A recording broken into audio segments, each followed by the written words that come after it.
going on, Breaking Brown family? As usual, this is Yvette Carnell coming to you as I do every Monday and Wednesday. Um, what's going on, fam? I see everybody in the chat. What's up, Purple? What's up, O? What's up, Antonio Williams? What's up, Kevin? Listen, we have a couple of things we got to talk about tonight, and it's real important because I think if you watch the news at all today, you saw the same thing I saw in terms of about Martin Luther King Jr.'s anniversary of his assassination, the death anniversary, whatever you want to call it. Tonight is a night for libations, ladies and gentlemen, whether it's chamomile tea or whatever you want to do. Tonight is the night for you to do that, and I hope you have had time to get that for yourself. You still have time. Give you about a minute. I know y'all know how to sprint to the refrigerator. Don't lie to me. Get your hot Cheetos. I do not encourage bad eating, but sometimes, just like I have my Cool Ranch Doritos, sometimes that's what you need.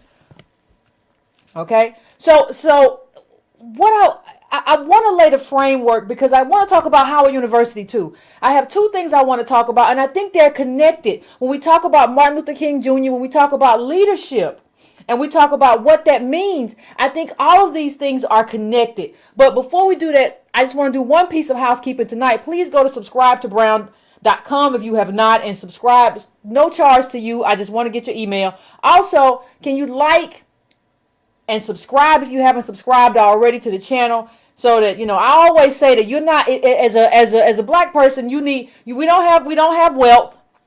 We don't have social capital. The only thing that makes you have a voice is that you got a lot of Negroes at your back. And so my question is always, how many black people do you have at your back who will be willing to be like, I support you? I want to get as many black people to have my back as I can. And I can't do that if you don't subscribe. I need to be able to go somewhere and be like, listen, I got 500,000 YouTube subscribers. I got this, I got that. I can move black people. But that's a whole nother conversation. So go to subscribetobrown.com for me, please.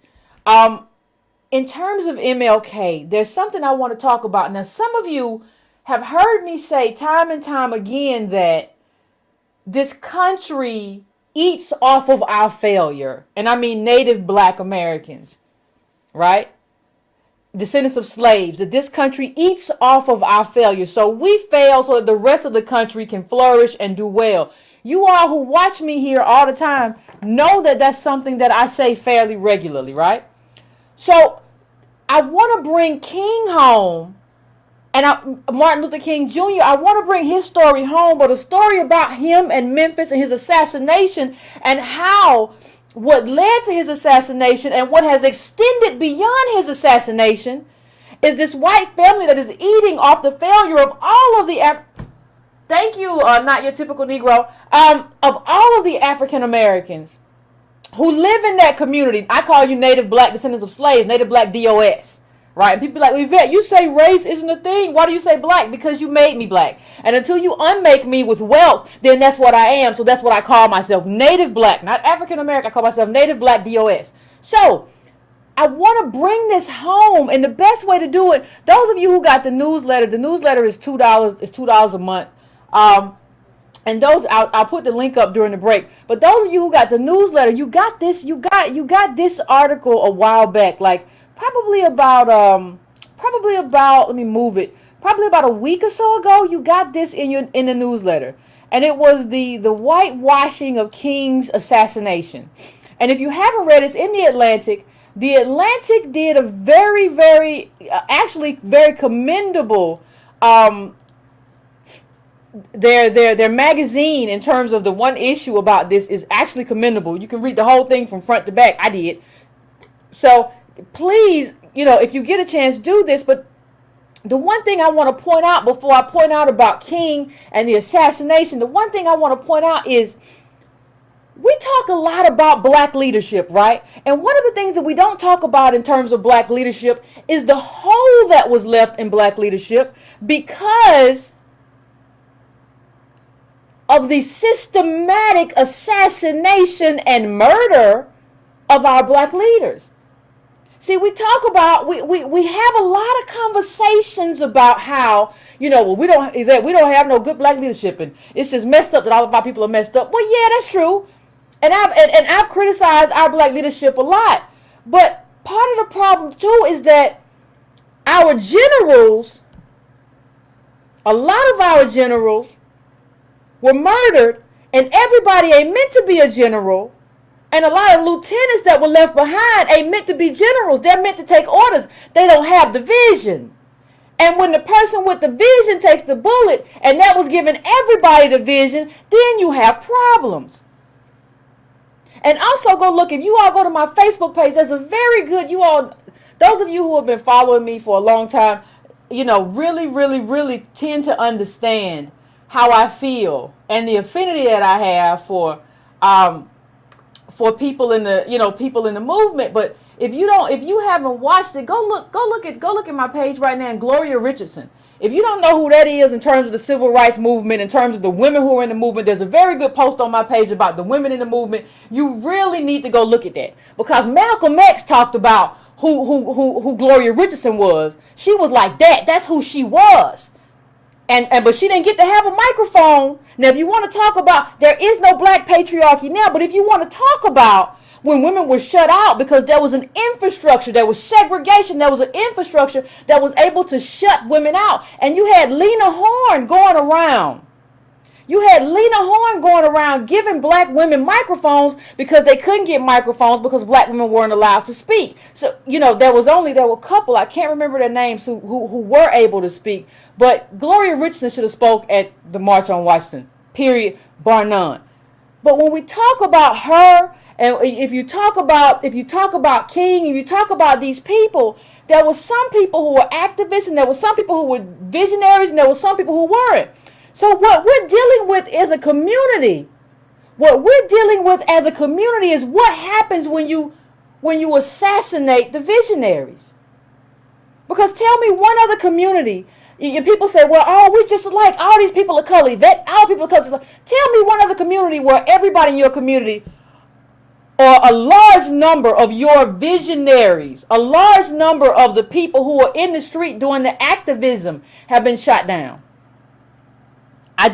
You can just tell me. And I'm going to put this up. This is a quote from the article, but just listen to this.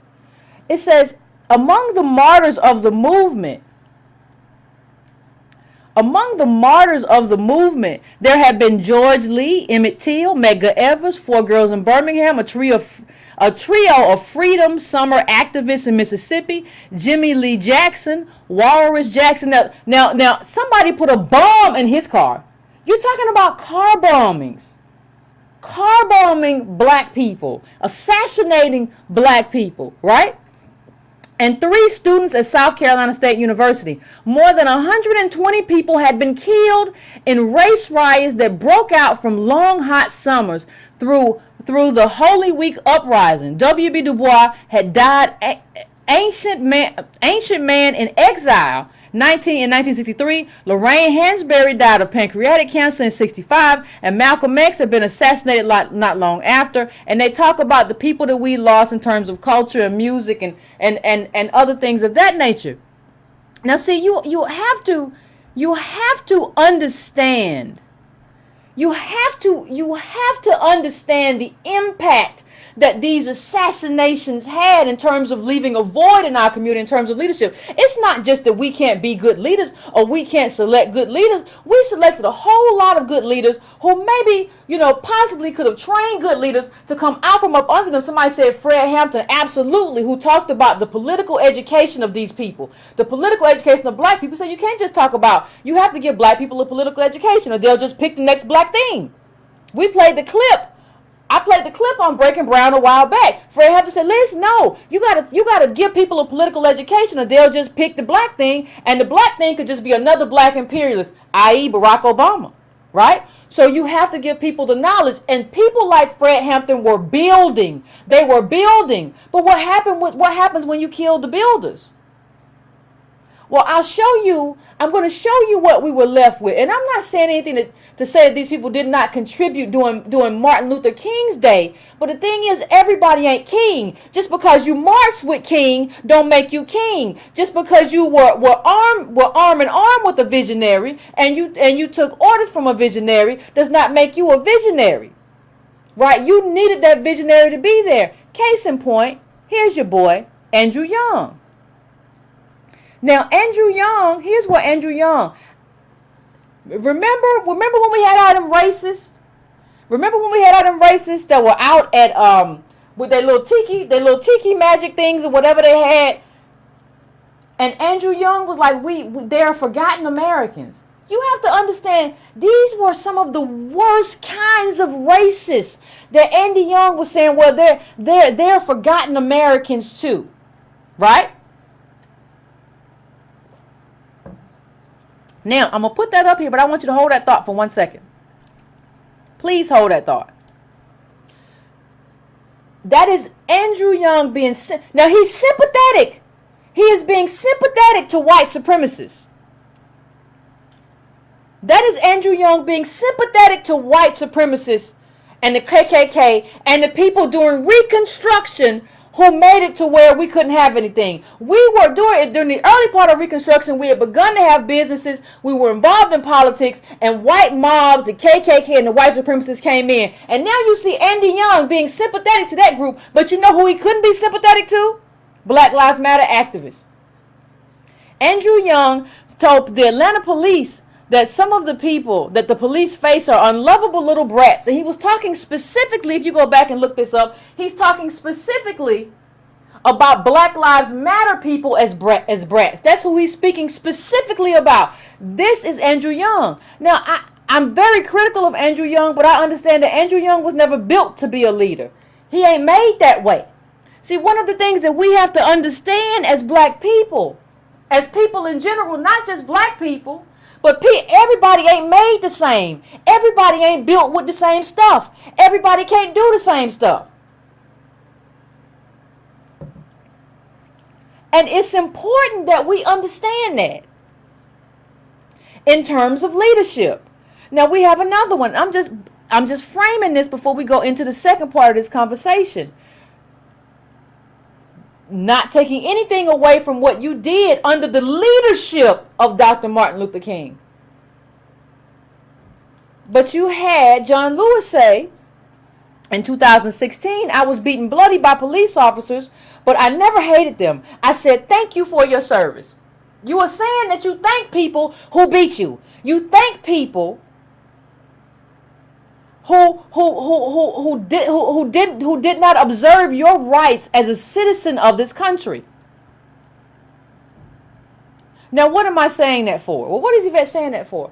I want you to understand the context. I want you to understand, first of all, I want you to understand what these assassinations meant for our community. I need you to understand the vacuum that they left. Because what happened, you had a lot of people who were scattered, right? Like a lot of people like, oh, everybody getting killed. I'm finna go just try to get this paper. To me, that's Andy Young. John Lewis went into politics. Andy Young was like, I'm just going to get this money. He was on Meet the Press, not only talking about the KKK, but talking about how he was creative for going to Wall Street to get money. Do you know Wall Street used to sell slaves? Like right outside, like and this country was built. Do you know what they did? Do you know what Wall Street did to black people in terms of the subprime market? And you were on Meet the Press bragging about getting Wall Street to invest in Atlanta. See, you were never meant to be a general. The best you can be is a soldier. You're not even a lieutenant. I understand you were a friend and y'all had a lot in common. But understand, when I talk about leadership, I'm talking about leaders who were cut down in their prime. That's what I'm talking about. And this is important. You cannot discuss leadership in our community and what leadership means without discussing the fact that we had a lot of leaders who were killed. And so when you talk about, well, you know, a lot of people say, well, what does that mean? You, as a leader, you have to be able to say, listen, this thing here is right, and I'm going to withstand all the pressure that's put on me, and I'm going to go forward because this is my vision. There are a lot of people who want leadership or who want to have some money, but you lack vision. When Martin Luther King did the Poor People's Campaign, which got him killed when he was in Memphis, you know, advocating for these sanitation workers, that's what got him killed, and it was not popular. advocating for these poor people was not a popular thing. Just like his Vietnam, none of that was a popular stance to take. But he did it, and it was important. Right? And you, as a leader, you have to be a visionary and say, you will catch on later. You will catch on to what I'm trying to do later. You will realize that what I'm doing is best for you and your family, but I'm going to hold fast to this vision. No matter what the contributions are of John Lewis, and no matter what the contributions are of Andy Young when Martin Luther King was alive, they lacked vision. And one of the things you have to be able to do is you select new black leaders. You have to be able to say, that person has vision. I see vision in them, because you cannot be a leader without some vision. You have to have vision. And that's what King had. Nobody's saying King was perfect. I'm certainly not saying that. I have my own criticisms of King, but part of what my criticism isn't even about Dr. King. It's about what Dr. King did not know. Now we have the data that Dr. King did not have access to. So when he said, like when Dr. King said, well, I want my little black boy, little white boys and girls, all these people. You know, we are now in 2018, and most white people have no non-white friends. They do not care. They do not want to be friends. Understand that. But let me tell you, when I talk about something being unpopular, right? When I talk about how unpopular it was for King to do this movement and to do this march, because it was a start and stop. He did it and didn't do it and did it, and it got violent. He came back again like 3 times. He went back, and so I want you to pull up this article if you have your laptops open, and it's how Memphis gave up on Dr. King's dream. Now it's something very interesting, because what I said that what King was doing was very unpopular, and nobody wants to talk about how a lot of people felt defeated or whatever, and King kept pushing.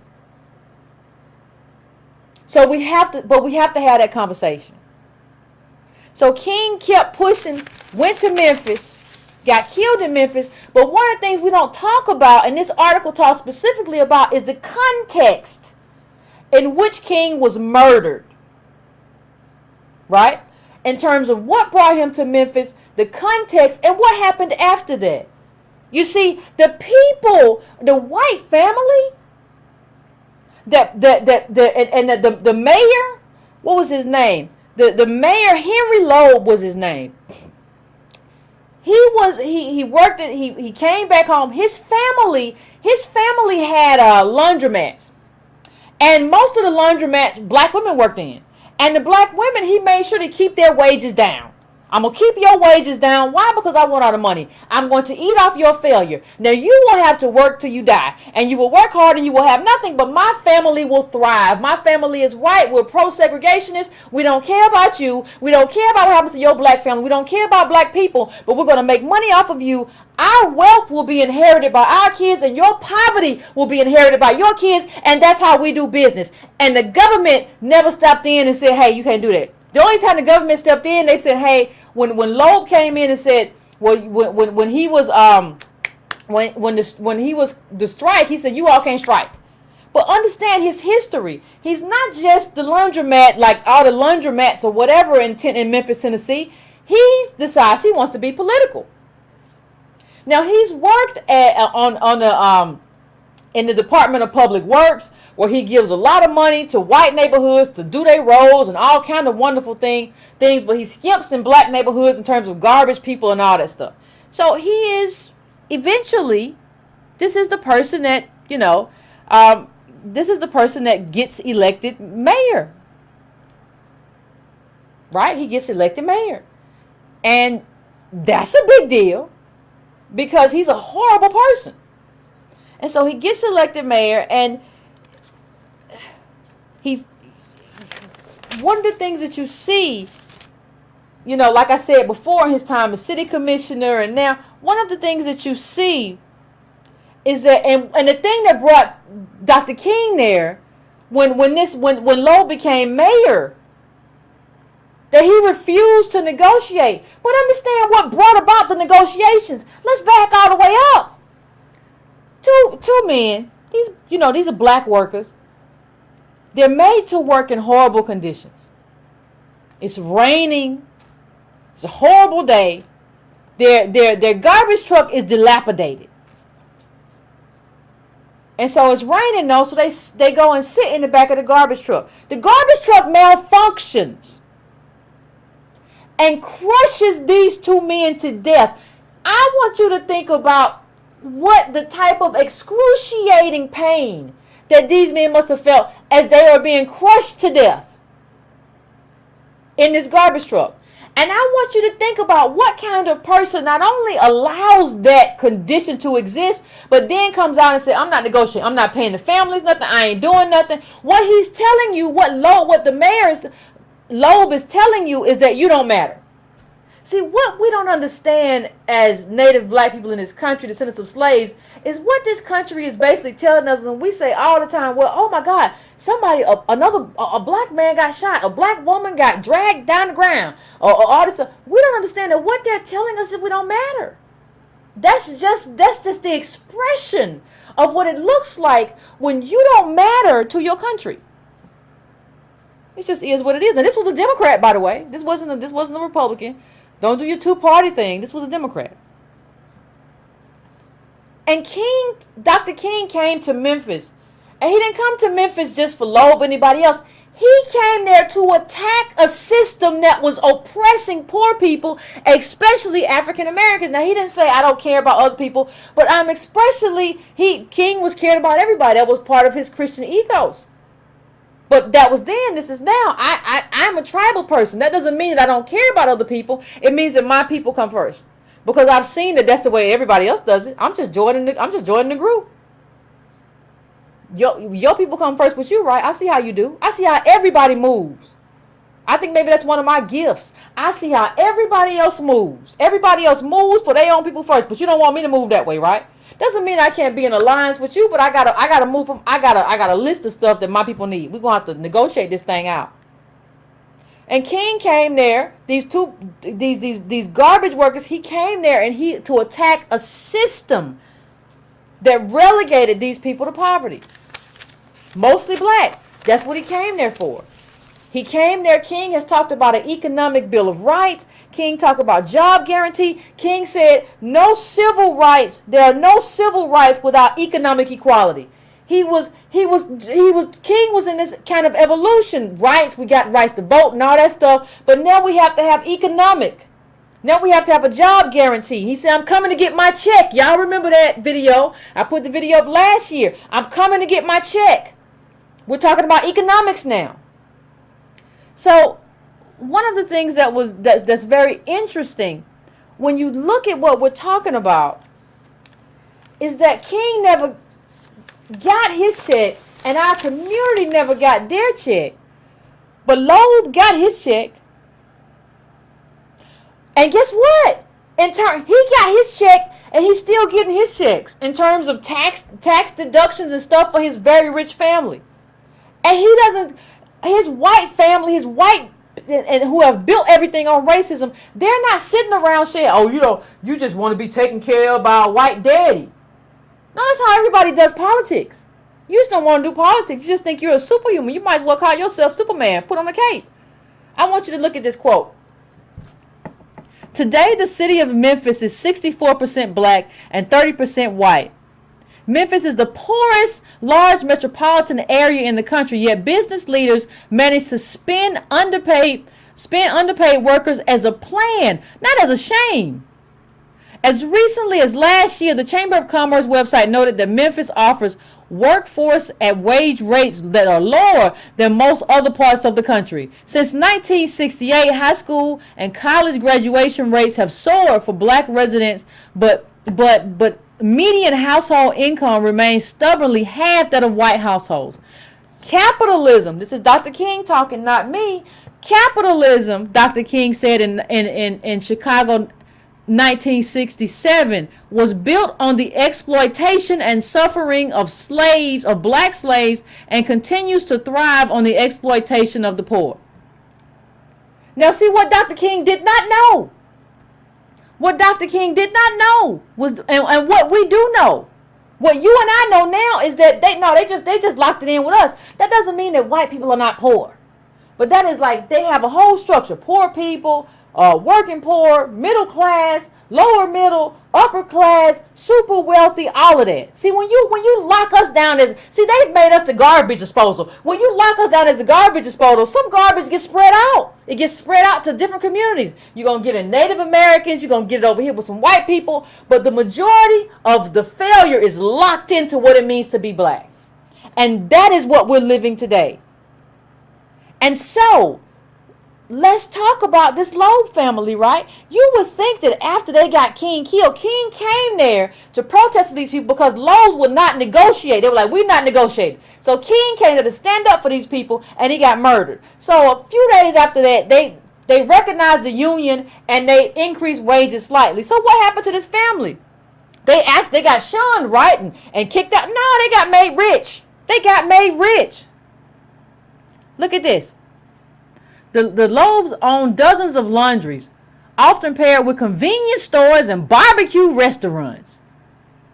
Can you believe it? On the same site, all relying on low-wage labor. Over the next 20 years,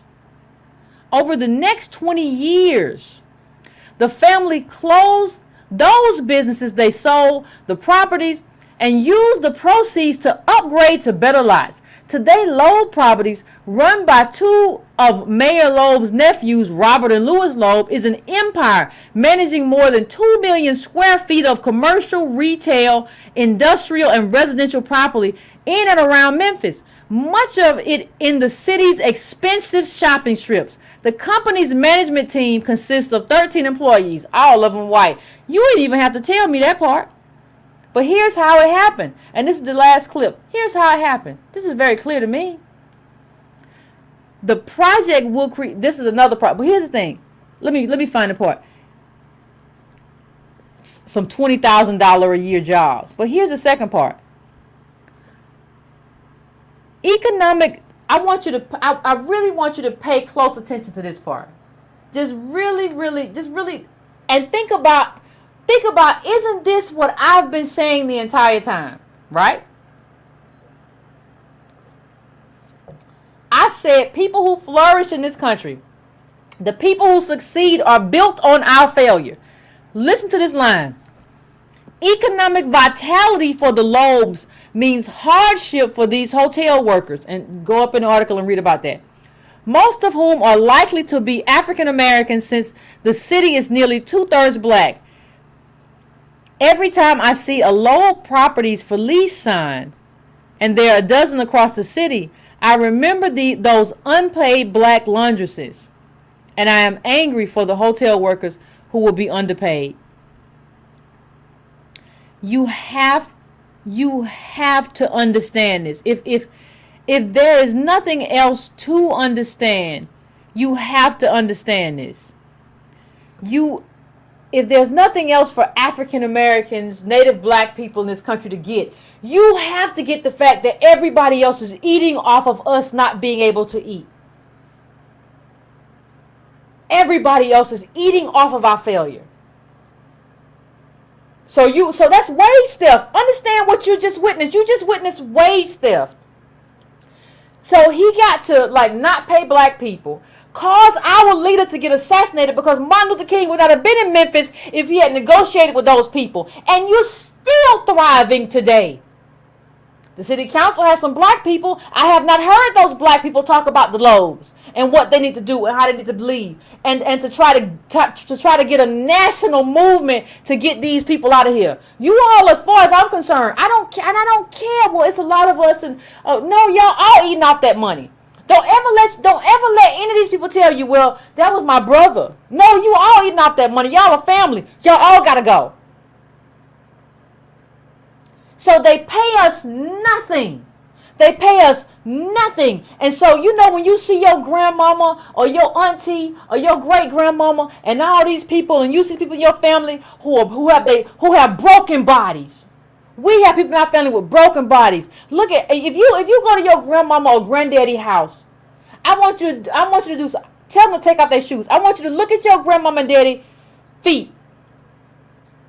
And you will see in those feet how long they stayed on their feet, how long they had to walk around in excess of what you should have to do. You will see what they went through, and they lived that And somebody is eating off of that and they don't care.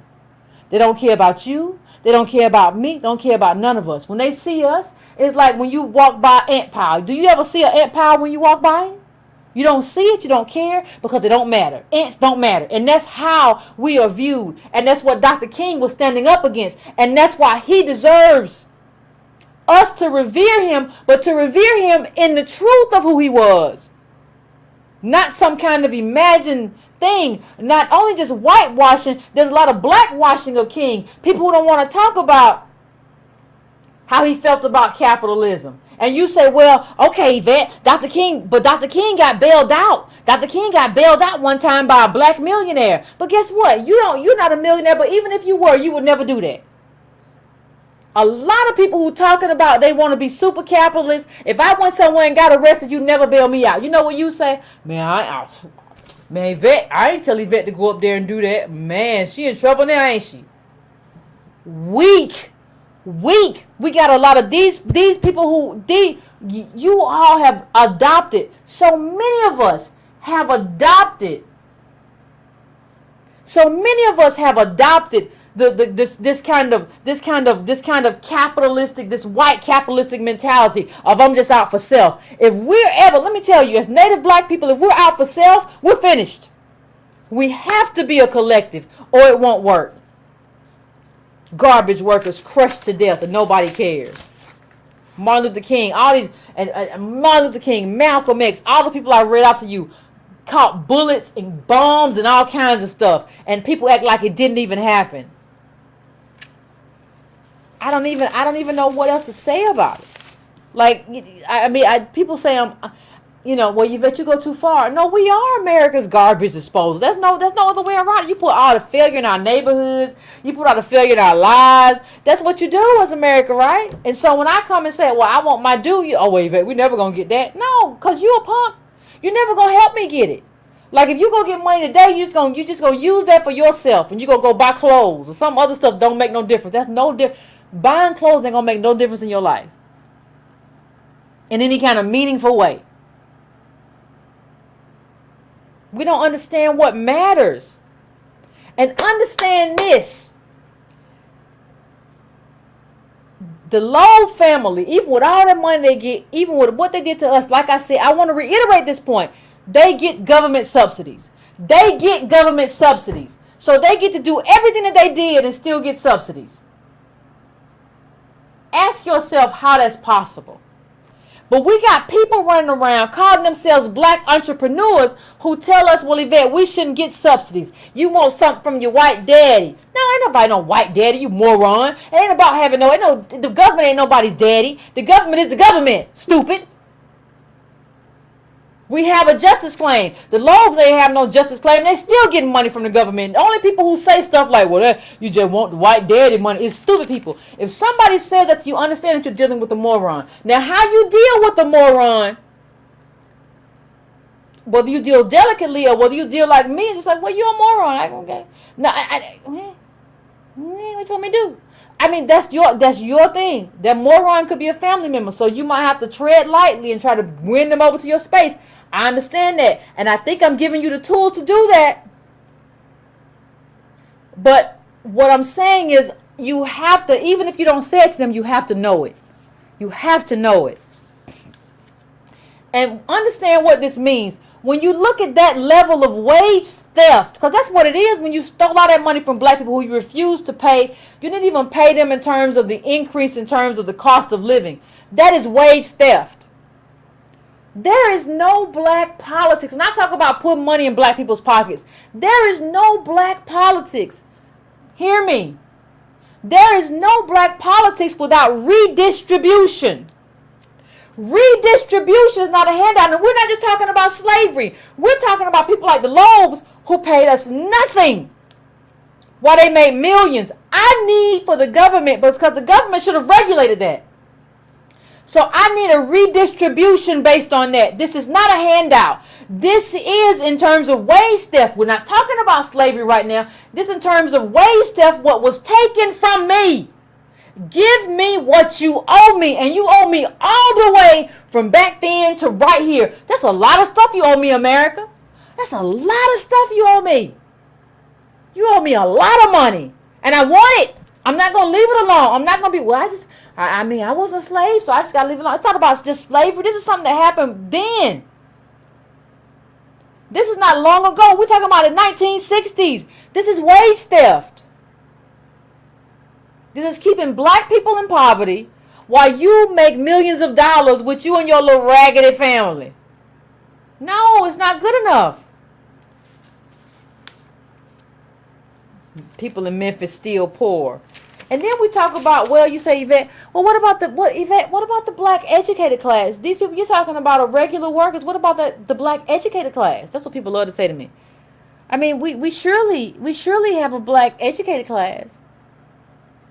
You know, the Howard University president is facing a no confidence vote from the faculty.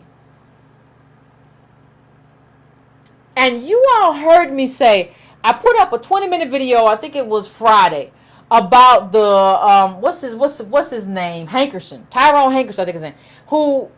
And I talked about how it was problematic for you, Mr. Hankerson, to be running around in a university that doesn't have money, that is not self-sufficient, and getting all of this money and grants to travel to Europe, in your Peter Pan shoes. With the and he says, well, it wasn't 400,000. He did an interview with Roland Martin. It was 200,000. That's too much money for you, Tyrone Hankerson. Listen, Tyrone, if you got $200,000 in your pocket right now, you ain't worth 200,000. You have not made that kind of contribution. Understand that. But let's just break this down. Because let's talk about Howard University. That is my alma mater. I love Howard University.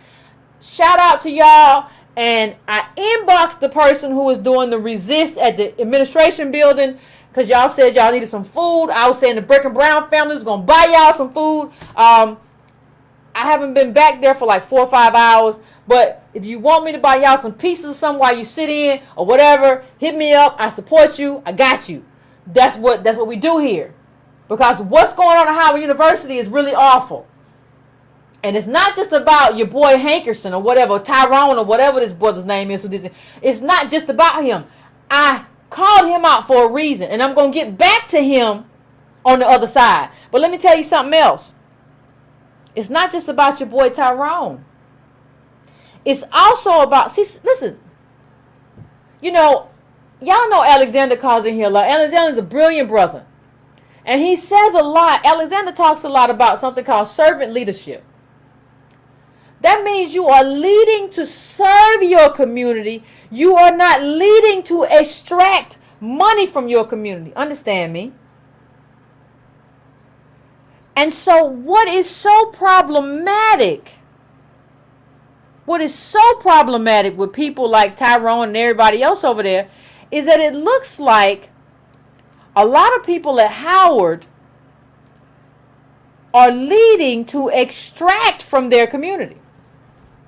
Where do you get that from, Yvette? Well, let's get a little context. First of all, when I went to Howard University, I think they sold this building, but I said the Meridian Hall. Understand that some things have not changed at Howard, and that is a problem. But we don't have no money. So I understand, I suffer. When I lived in Meridian Hall, when I came home from class, I had to lock the door, shut the windows, and get naked. Get naked in the room. Why? Because it was so goddamn hot. Because Meridian didn't have any air conditioning. Do you know what it's like to be in a dorm room in August or September in Washington, D.C. and they ain't got no air conditioning? You got to just take all your clothes off and turn on the fan. But I want to go to a HBCU. I love my alma mater. But y'all on some BS. Tyrone, the president of Howard, needs to go. Let me tell you why. Now, we got to take this all the way back. I don't think he came in as interim. What's his name? Wayne Frederick. He came in as interim. Right? In like 2013. Interim. Howard University president. In 2014, he came in as like the full president. Now, there are alumni groups who are backing I'm letting you know right now, I don't back the president of Howard University. And I'm going to tell you why. But let me just tell you a little bit about what Howard students have been going through. Students at Washington's Howard University complain about mold and rats. There was a story about roaches falling from the ceiling. How do you go to a premier black institution and have roaches falling from the ceiling? Now understand, people will say, well, if Wayne Frederick came in late, he'd been there long enough to try to fix some of these things. But understand that that's not my only problem with him. You can Google it, there was a warning from the trustee of Howard about, and I have it up, I'm going to read a little bit from it. There was a warning from her and I read it a while ago, and I said, oh my God. It was from Howard University, 2013, Howard University trustee Renee Higginbotham Brooks. And she listed all of the problems. She said the combination of fewer students who can arrange financial aid, coupled with high school counselors who are steering students to less expensive state and junior colleges, has resulted in lower enrollment. Now, what she didn't mention was your president, your black president, Barack Obama, who did this plus loan stuff, who snatched a bunch of money from HBCUs because those kids couldn't go to school, and that meant HBCUs lost a lot of money. Your first black president has been abysmal to HBCUs, and don't let nobody tell you different. Howard Universities, and this is from, and if you want to look up this is on the Washington Post, and she put this up here. Howard's federal appropriation is expected to be decreased because of sequestration, and the rationale for the university's existence is expected to be challenged. She said the hospital has become a serious drain. We lack infrastructure for fundraising to replace decreasing tuition revenue. We have too many employees, approximately 5,000, to serve less than 10,000 students. And there was a lot she had to say. Okay? And so I wasn't necessarily upset when they laid off people. But my question is, how do you lay off people and then you give a bunch of people bonuses? How many of you remember this article? A friend had to remind me of this article. Who remembers this article from Inside of Ed? Bonuses and furloughs, baby. Bonuses and furloughs. What Tyrone Hankerson say? He balling with a budget. Baby, I'm going to tell you about your balling with a budget. You just confused and you don't know it. But I'm going to tell you about yourself. I'm going to get you real straight tonight. Now, understand this. Understand who was implicated in this. The current president of Howard University, and I'm going to read this for you. This is the current president of Howard University. It says, Wayne Frederick, now interim deputy provost for health sciences and then director of the Cancer Center University Hospital, received a $97,000 bonus on top of his $586,000 base salary. Frederick's total compensation was also higher than Rabeau's. Now, Rabeau was the president at that time. Understand something, black people. This black Howard University president, I think he's not native black. He's from Trinidad or something like that. Something. He feels like he's worth $600,000. And people are giving him, while you're giving furloughs. I don't have no problem with you decreasing staff necessarily if you think that's necessary to kind of keep the school afloat, right? But you're doing that, and kids are going home. Like, kids are being sent home, and you taking home that kind of bonus. Now, Board of Trustees, Howard University Board of Trustees, how do you select this man to be the leader of Howard University? What skill? This man, let me give you the best. This man is a doctor. He's a doctor. That's his trade. Why do you think that he can bring the kind of leadership that Howard University needs? When you show me this kind of money that you're making at a broke school, among a broke university, what you're telling me about Mr. Dr. Frederick or whatever, you're telling me that this president is a crook. There is no way. You don't get to take home that kind of money, and your school don't have money, and your people don't have money. You don't get to take home $600,000. How are you worth that much? You're not worth that much. You're not never worth that much. You ain't got that much brain. You ain't got that much influence. You don't know people with money. You're not worth that kind of money. Who do you think you playing with? Who? Who are you playing with? See, you playing with the wrong people. And that's why I support these students in terms of their unequivocal demand that you go. You need to go. You're a crook.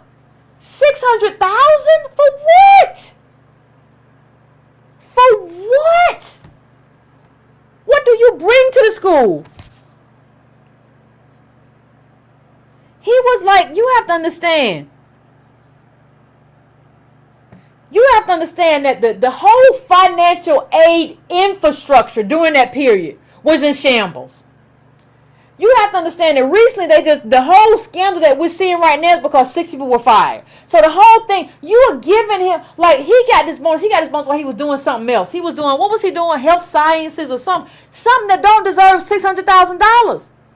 He was doing that and then he came on, I'm sure y'all overpaid him.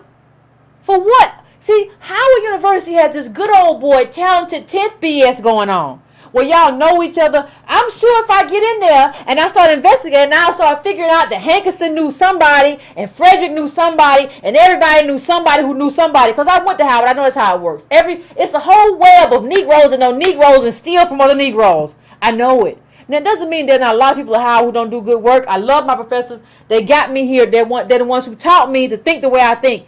But I'm not talking about my professors here now. I'm talking about y'all. And the administration has always been bullshit. Y'all have always done that.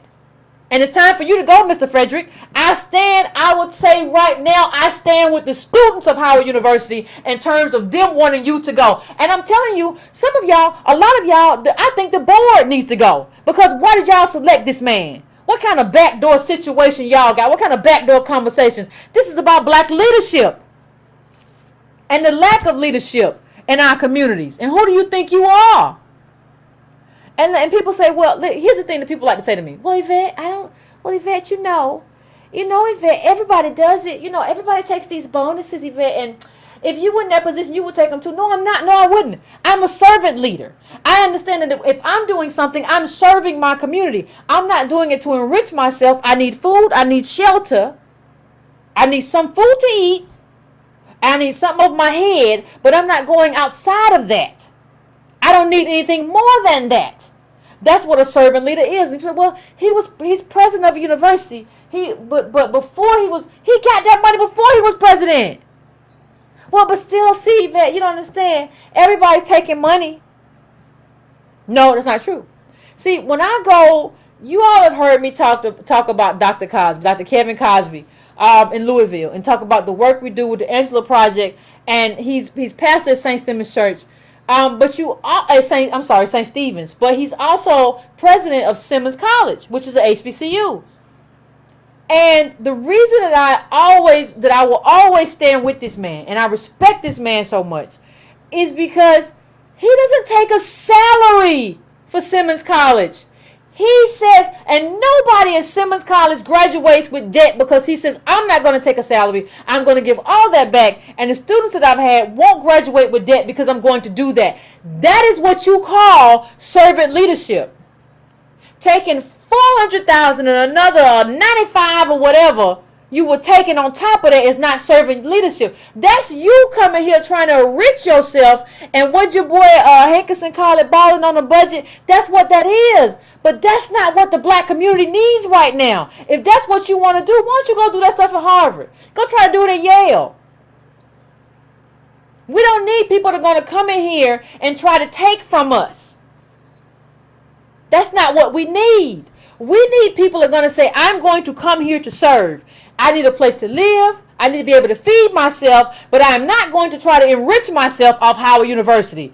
And a $95,000 bonus for any Negro at Howard University is enriching yourself. You are not worth that. You have not shown me how you have contributed to that university to make you worth that kind of money. Show me. And I bet you can't prove it. You've done nothing. And see, the problem is you all let this man who had taken this bonus and all these people who are taking these bonus, you let them come in there. You let them come in there and run your school. And so now you got to deal with him and Tyrone Hankerson and now all these people who've been running together and balling on the budget. That's a big deal. That's a real big deal. I don't know what to tell y'all. I don't know what makes people think that at a poor school, you might not even get funding from the federal government next year off of you had to fire them 6 people who had mismanagement, Dr. Frederick. You might not even get a budget next year because you didn't manage your school properly. You've been there like 4 years now, right? It's time enough. I wouldn't take $400,000 from an HBCU. From an HBCU, I'd take it from Harvard. I take it from Stanford. I take it from I take it from any white institution. But HBCU, I wouldn't even take that. You could offer that to me, and I'd be like, no. You need to, and I would tell you what we need to do with the money. I would find you have kids who are going home because I understand that Obama and the plus loans and all the stuff that was happening, and we come from a poor community anyway. That could have been used for scholarships, and you took it and you smiled, and you ought to be ashamed. You ought to be ashamed of yourself for the money that you took that should have been used for students, for trying to enrich yourself at my alma mater. Because I know what it's like to go to school there. People talk about roach infestations. Yes! When I was at the Howard Towers, when I moved out of Meridian, it was a roach infestation. I had to go to the store and get all kind of little stuff and squirt behind the walls and over behind the microwave and all kinds of stuff because it's roaches. And you want to take a bonus, and I got roaches everywhere. If it was like that when I was there, I'm sure it's worse because y'all built the Howard Towers cheap. I know how cheap the Howard Towers built because I was there. Talk to somebody who don't know. I know. And let me tell you something. Let me just say this. I want to just say this, and I want to just put this out there. It is one thing, ladies and gentlemen, to actually be fiscally and financially irresponsible. Or to not have enough money, because we know we all black, we don't have enough money. Now, they shouldn't have taken them salary, but it's another thing. Even if they hadn't taken them, there's not enough money, right? So there's one thing for it not to be just not enough money. There's another thing, though. It's another thing for you to be a nasty and rude person and not care about these students. So look at this. After a worried Howard student emailed her president about housing, he replied about her tone. So wait a minute. If you look, she's basically in a panic about, I don't know if I'm going to have housing. She emailed the president of Howard University and said, I don't know if I'm going to have housing or whatever. This is like in 2016 too. I don't know if, and this is, let me just put his name. I got to make sure I say Negro's name. Wayne A. Frederick, president of Howard University. You need to go. So you put she emails you, and instead of saying, I understand, tell me what's happening, I'm going to connect you, you were not kind. Which lets me show that you're an elitist. And I don't know why you're elitist, because I don't see anything that you have brought to Howard University that is worthy of this sort of elitism that you are bringing. I don't see anything. You are not worthy. So here is the email. Like, this is, and he apologized later, but understand he apologized because he got caught. And he apologized because the tweet, when she put this tweet up that I just put up, it went viral. And that's when he apologized. I don't like people who apologize because they get caught. You never should have done it. And you said your tone and tenor is inappropriate. Who says tone and tenor? This girl is distraught. She might be homeless. Understand, when you're dealing with students, these are babies, man. 18, 19, 20, 21, 22. These are kids. It's been sent to the appropriate person or whatever. You don't deserve to be there. You know, it takes, let me let you all understand something. It takes nothing to be kind to these kids.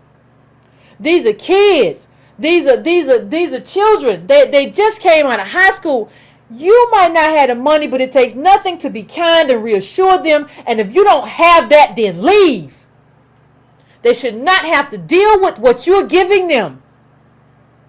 and the disrespect and the thievery and everything. They should not have to deal with that. So you got your money, you got your $400K, you got your $95,000 bonus. You telling her, well, it's being dealt with, but I don't like your tone. I don't like your tone either, Frederick. Bounce. I don't like who you are. I've never liked who you are, the kind of person that you are. And I'm going to make it bigger for those who don't see. Your tone and tone is inappropriate. The appropriate offices to handle this matter are copied and will respond. Oh, you just so bitchy, ain't you? Good grief. That is not how understand something, ladies and gentlemen. That's not how a leader responds to an email. I'm going to say it again. That's not how a leader responds to an email of a person who's basically, of a student that's basically in crisis.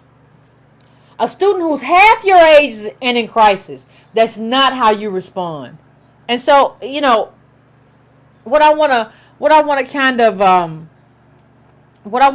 end on before I go, I want to make certain things clear. And I want to bring up your boy Tyrone again. You better call Tyrone and his fur coat. What was his?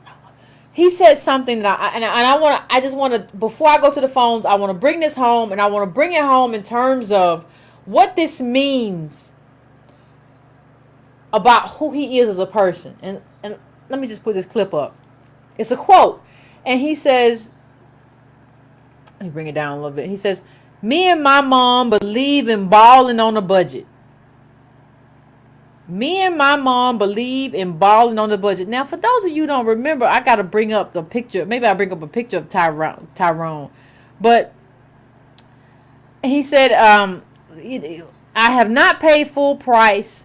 It was bought at a discounted cost. Now, understand that he's talking about like Gucci. Like, I don't think he understands. What are you talking about? Like, you're talking about, like, it defeats the whole. Let me bring this up. This is who we're talking about. In case you forgot, this is Mr. I was balling on the budget. With his fur, he got his $2,000 Gucci fur coat on, right? In one image, right? And in the other image, he's flying through the air like Peter Pan, right? Now, here is another image of him in front of a Range Rover. Now, he said in an interview, like, I don't even know whose Range Rover that was. Understand the kind of mentality it is to try to project affluence in front of a car that you don't even own. Understand what kind of mindset it takes to try to project something that isn't even something that you have within yourself, within your family, within your financial opportunity. This is not your car, but you're walking towards it like your car because you're trying to project some sort of weird affluence that you don't have. What's wrong with you? What does that say about what's wrong with him? And it's not just him. There is a whole group of us who are trying to project the affluence that we don't have. So he dressed up. Understand that he dressed up in this little jacket and these little tight jeans and this little leather boots to try to project he was about to get into that Range Rover. He looks like he's about to open the door. He did that to project a fraud. Understand that this man's expected financial contribution was zero. You don't get to do this at zero. You don't get to do this. We don't really know. We don't really have any understanding as African and as Native Black people of what wealth is. Right? We don't really have, and we're trying to project it without having any understanding. And this is like a normal Range Rover. It's not like a Bentley. It's not like but we don't even understand it because we don't understand wealth. But you're trying to project it so bad. I went on one of your sites. You talking about, well, I buy J. Crew on budget. You don't get to buy Gucci and fur coats on budget. Those products are for people who don't care about budget, who don't have to care. That's who that's for. It's not for you. You're not there. If you want to be there, get invested in this black politics and let's go do the work. You don't get to be there though just by off of projecting something that's not you. You are delusional. And I understand why, because you're following a lot of people on social media who are either these hip hop nonsense weird people who don't make nearly as much money as they say they make, but they're also delusional. You don't have it. You'll never see on me social media talking about materialism. I ain't got it.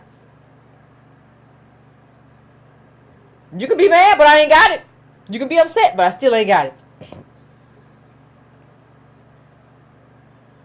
It just is what it is.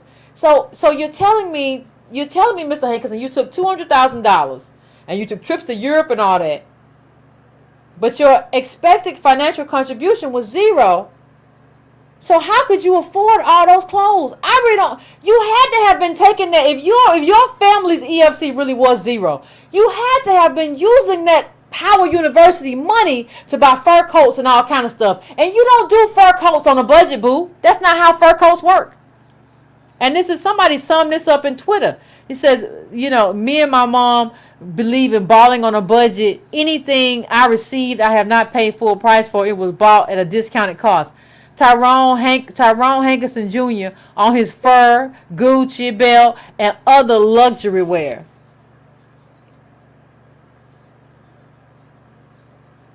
I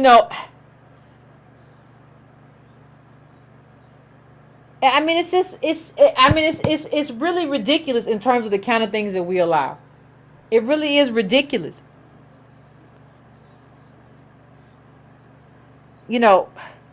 That why were you at Howard? 600K? What were you? It's absolutely it's unlike anything I've ever heard of. But I want to hear what you all have to say about everything from MLK to transition all the way to Howard. And I'm just so disappointed in so many ways, honestly. But I really want to understand where we are and what's happening. So I'm gonna set up the phone. It's gonna take me 2 or 3 minutes to set up the phone lines. And I have to say that because somebody was like, Yvette, you always take a break to pee. No, I'm setting up the phones. Ain't nobody. Anyway, and I will be back to hear your point of view. All right.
Brown family, we are back. And I think I know who the first caller is.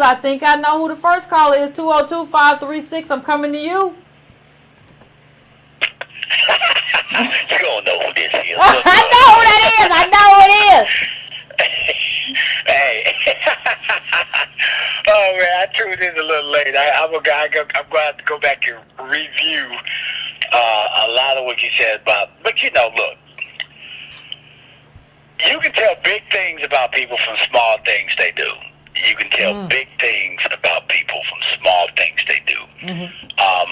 I have been, as many of you may know me or don't know, me and Yvette both are alumni of Howard University. Absolutely. And some years ago when Frederick was selected as president, I sent a very strongly worded letter to the board, really arguing against that. And I did so on the grounds of much of what Yvette has discussed tonight. In my mind, it was unconscionable that all while faculty were being laid off and faculty and staff were being furloughed and programs were being shuttered and students were being evicted from dorms and tuition was being raised. In the middle of this, you have $1.2 million in bonuses get shelled out. And in my mind, I asked the question in my letter to the board, what type of man would feel okay about accepting that type of money and that type of bonus in such times of austerity? Like, what you have to ask yourself, what is the moral fiber of a person who would do that? After all, veritas et iatulatas, which is the motto of Howard University, which is truth and service. So where's the truth in that? Truth and service, brother. In that? Where's the servant leadership that we are supposed to be accustomed to as a people? So it was on that basis alone that I objected to his presidency. And when he uttered those words, those arrogant words to the student who was on the brink of homelessness, who didn't know where she was going to live, again, I asked, for me it wasn't a surprise because that's who it is. I think it was Maya Angelou. She said, if people show you who they are, believe them. And I believed who Frederick told us he was a long time ago. And so for me, the clock is ticking. Abraham Lincoln said no man can lead without another man's consent, and I don't think he's going to get the consent of the Howard community to lead much longer. And so I think you can stick a fork in him. He's done. Macbeth, Act 5, Scene 5, out, brief candle. Life is but a walking shadow, a poor player who struts and fret his hour upon the stage and is heard no more. And I think that will be the way that Dr. Frederick was going. Well, let's get on to something more important. All right. So Martin Luther King, of course, we know we are celebrating. Well, I hate saying celebrating because this is, I have a, hard time with memorials and, things like this because they're just horrible. But there are some things that I think we really are in need of being in the know.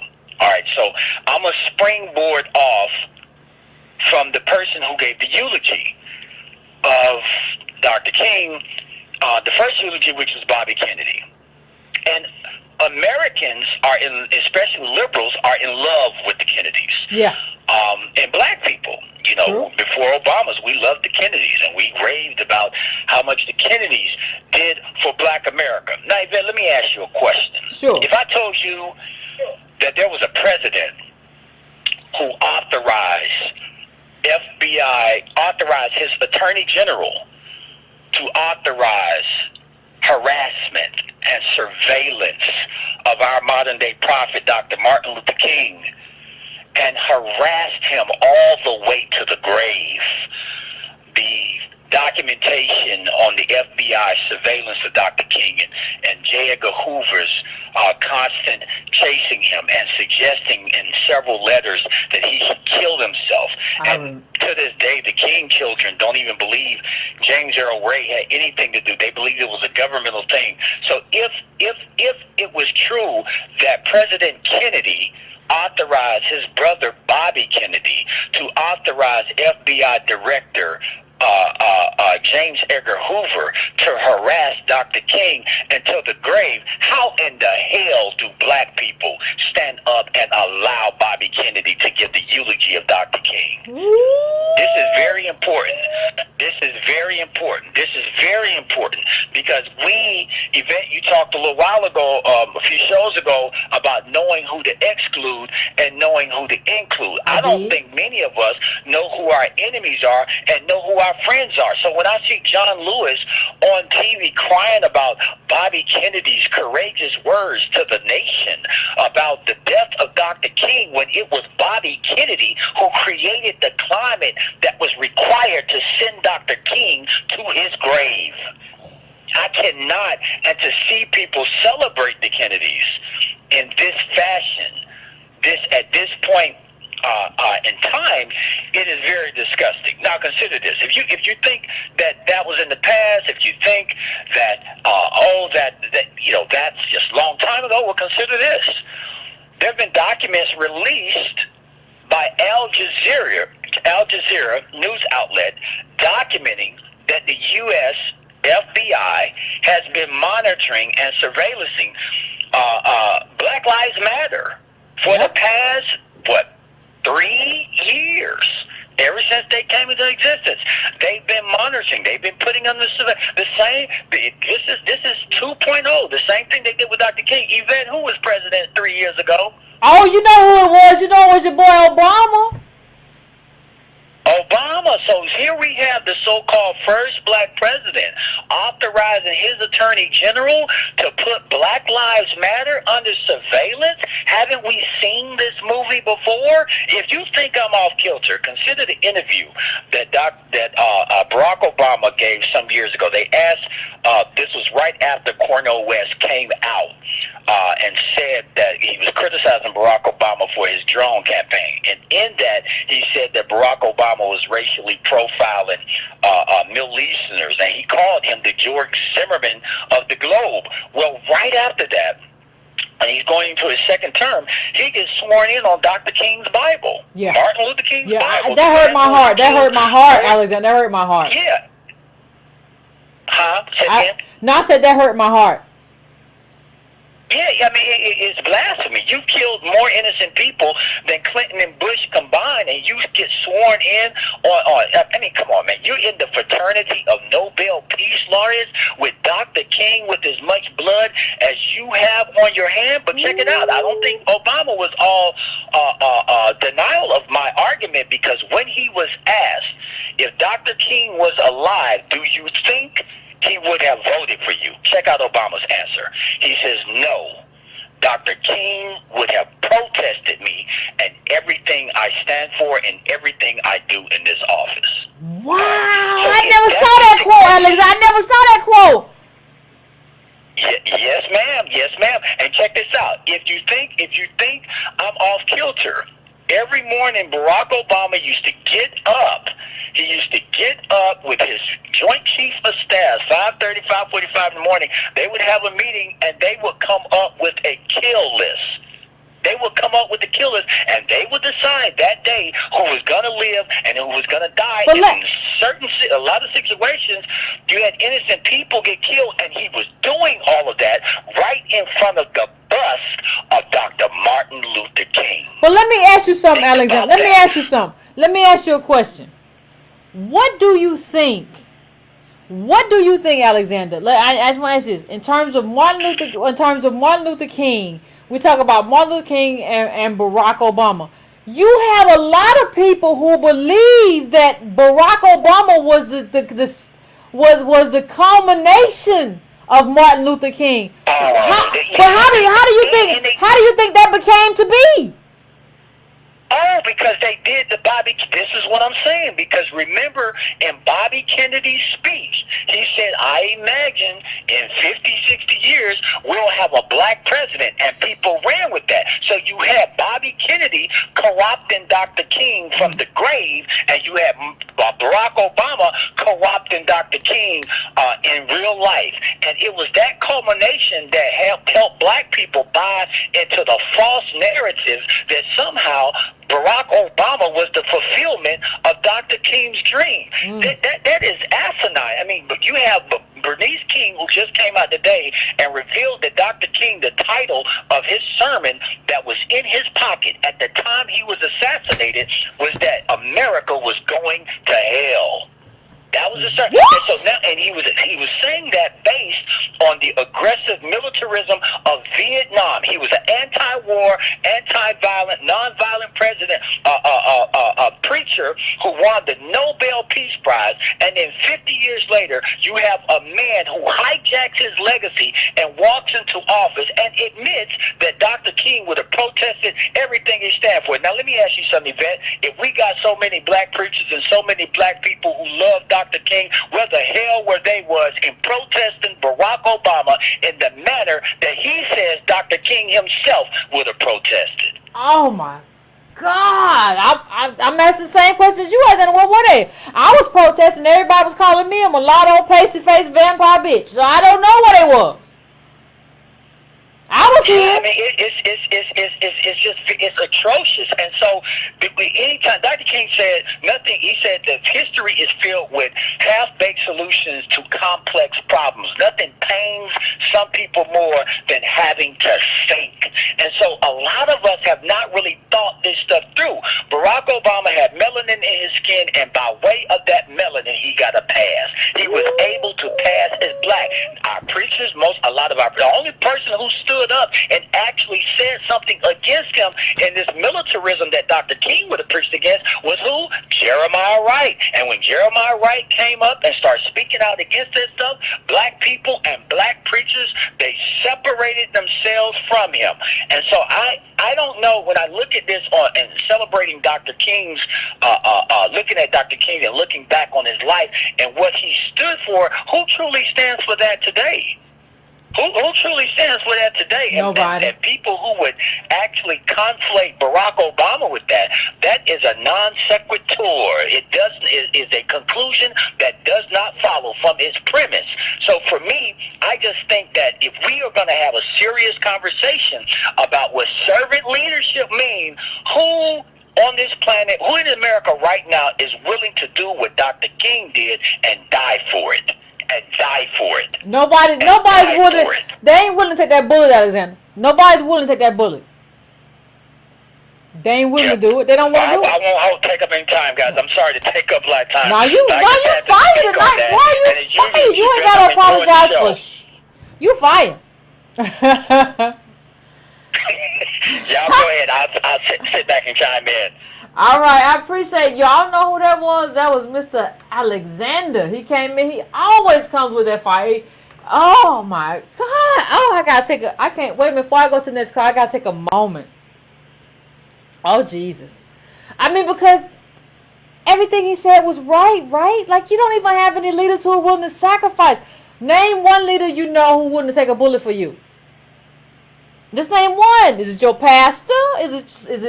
Is it your activists in your neighborhood? Nobody wants to do that. Now, I'll take whatever, but you got to put more black people behind me than 40,000. I can't listen to that enough. Because when white supremacy comes, it comes in force.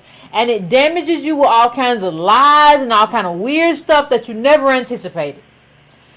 So, you know, I even with Barack Obama, like Alexander just said, it's just like, well, he had melanin. Like, that's our black agenda. He got melanin. It has to be deeper. Like, one of the things that we have to learn is that we have to set aside our own black agenda. And whether you got black skin, you got white skin, we got a black agenda. Let me see where you are with it. I'm going to read off everything. You let me know where you are with it, and I'll let you know where I am with you. We don't want to do that, though. So, whoa, Alexander came with that fire.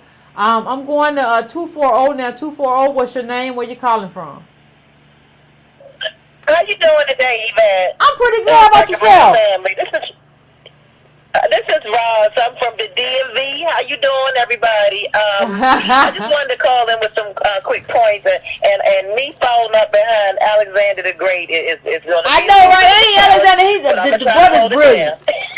The brother is brilliant. I'm telling you. Ooh.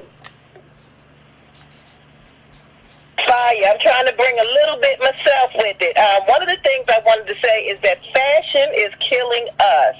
We are sitting up here addicted to showing off for people, which makes no sense. Ma'am, say it again. We need to wait a minute. Hold on. I heard you say it, but you got to say it 2 times. Fashion is killing us. Please say that 2 times. Sure, fashion is killing us, and we are so addicted to showing off to other poor people. We need to sit here and walk around with our pants pockets inside out. That needs to be the new fashion. Yep. Yeah, I'm poor, and that needs to be the new fashion. We're sitting here trying to keep up with the Joneses, the Kennedys, and the Genevieves. I don't understand that. We trying to be like Sean John and Jay-Z and Beyonce. This is detrimental because the media is not owned by us, and they're putting up imagery into people's heads of this is how you should be living. This is, if you don't live like this, if you don't wear these clothes, if you don't go out here and buy this accessory, then you're a failure. Yeah. We need to say, okay, well, you don't set my standard. And what happened to us setting the standard? The standard comes from the grassroots up, not from the media, which is not even owned by us, down. So one of the things that I think we need to know as far as leadership, I'm going to be very quick.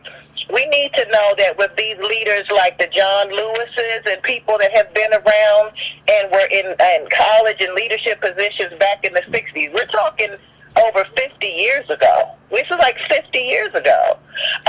Those people, when it's an African proverb, when the music changes, so does the dance. Well, the music's changed, and then the past. No, I got to say it again. When the music changes, so does the dance. Now, you know the music has changed in 50 years. We need to have people like John Lewis and these other leaders that have been around that do not have the fire, like, say, Winnie Mandela had, rest in power to her. But if they don't still have that fire to be advisors, even they need to be sat down. You know how people go to church and they sit up there and start doing things, and the pastor say, yep, I'm gonna sit you down. We need to sit these people down at a certain point and say, you're not a leader. You don't even understand the times of what's happening at this point. So they need to be sat down because the music's changed, and we're gonna do a different dance. So we need to take you said the music. You said the music has changed. You're so right. I mean, you're righter than I even think you know that you're right, but you're so right. You still there? Yes, I am. I'm still here. Okay, I'm gonna let you finish up your call before I go to the next one. But you're right. Yeah, the last quick thing I wanted to say was this. When we had some kind of opportunity during the Million Man March and the Million Woman March in Philly, if we'd have collected $1 from the women and the men from 95 and 97 until now, we would have ended up with just that group that was there. Every month, everybody that was there put in $1. You know, we would have over $500 million by which to build our own hospitals, but see the thing. But here's the thing. I don't necessarily agree with that. But here's the thing. The person that you went with. This is why you gotta hunt. And people got mad at me about talking about Farrakhan. But you gotta understand who you went with, who you went to the dance with, right? He could have done that. He could have said, "I'm going to have everybody here." Collect information, and I talked to people who were there for the second Million Man March too, and it wasn't a lot of information collected. You could have had all that stuff so it kind of makes me believe people like, well, Yvette, you just hate Farrakhan. I don't hate nobody. I don't hate anybody except for white supremacists. I hate y'all, but I don't hate but understand that he could have done that, and for 2 times he didn't do that. I think for me that tells me something about you. 2 times you did not do what you need to do in terms of building a movement. I know all I need to know at that point. Well, sister, we on the same page because I didn't go to the first one. I went to the second, and I did not see a plan. I'm like, okay, we're here, but like I said before, the music's changed. We got to do a different dance. Yep, you right. You ain't never lied. You I might have lied, but you. I can't say you ain't never lied, but you ain't lied tonight. Thank you. I appreciate you. I thank you, Yvette. All right, you have a good night. All right. Yeah, it's a lot of stuff going on that people don't want to talk about. You have a lot of people saying a lot of stuff. Like, and I'm not saying that Farrakhan could have invested a lot of money into like what was going on. No, we don't have no money. Like, you either have somebody dressed like 100 million or you don't. But I'm saying in terms of collecting email addresses and organizing, that's important, and he could have done that. He didn't do that, and that was instructive to me in terms of his intent. You can be mad if you want to. I just see a problem. So I'm going to area code 202-445, 202-445. I'm coming to you now. What's your name? Where you calling from? Uh-oh. 202? Where you calling Hello. from? Hello? Hey, what's going on? All right, man. I'm glad I got through. Hey, me I too. had no idea that, fashion culture was so prevalent at Howard University. It makes sense, because it's so prevalent in the black community. I have my many theories about why are poor blacks so obsessed with looking good. And, one of them I've heard is, it's a self-esteem booster. Yeah, But that's true. it's interesting because, I was about to go to Howard. Okay. But I ended up going to American University. I'm a native Washingtonian. And when I went to American University, I noticed the difference when I was in high school and when I transferred to this institution. I noticed how people didn't dress and act like they had wealth. They weren't wearing Nikes, Jordans, Timberlands, and Gucci, Prada. They weren't really dressing like that. One of the white kids, they had money and resources, but they didn't dress like that, except for some of the international students, like the Arabs, Gulf Arabs. But a lot of the whites, they didn't dress like that, I noticed. But, I'm not surprised about the Howard president, this kind of talented, elitism, all boys club, good old boys club, that's been going on for so long at Howard. Matter of fact, they sold one of their dorms. The dorm, it's on 16th Street across from. Yeah, Meridian. That's why I used to be. I used to live in. That was my dorm when I first got to Howard. Meridian. Yeah, they sold it. Yeah. Yeah, they sold that. Yeah, private real estate, and I think their hospital's been having a lot of issues too. I know they shut down the maternity ward and my uncle, they cut him. He worked at Howard for 30 years as an instructor, teacher, professor. So, I remember that. But, what do you think we can do to kind of make sure institutions like Howard kind of take us back to make sure that at the decision-making level, you don't have lots of these big hats, all... Well, I got a solution for that. Thank you, Paula. I'm gonna let you go because I got a lot of people in the. I got a lot of people in the line. I'm gonna let you go, but I'm gonna answer you on the other side of the call in terms of what do you think I can do. Like what I just offered to do at the beginning of this call in terms of I said, hey, you Howard students, if you need some money to like buy food or do, I got you. Like, I think what we can do is like support people who are doing. Like, these kids are like pushing Howard University to do something that is beneficial to the students as opposed to them. And I think at this moment, what we can do is support them. So if you were at the A building and y'all, when I last looked, y'all was still holding it down.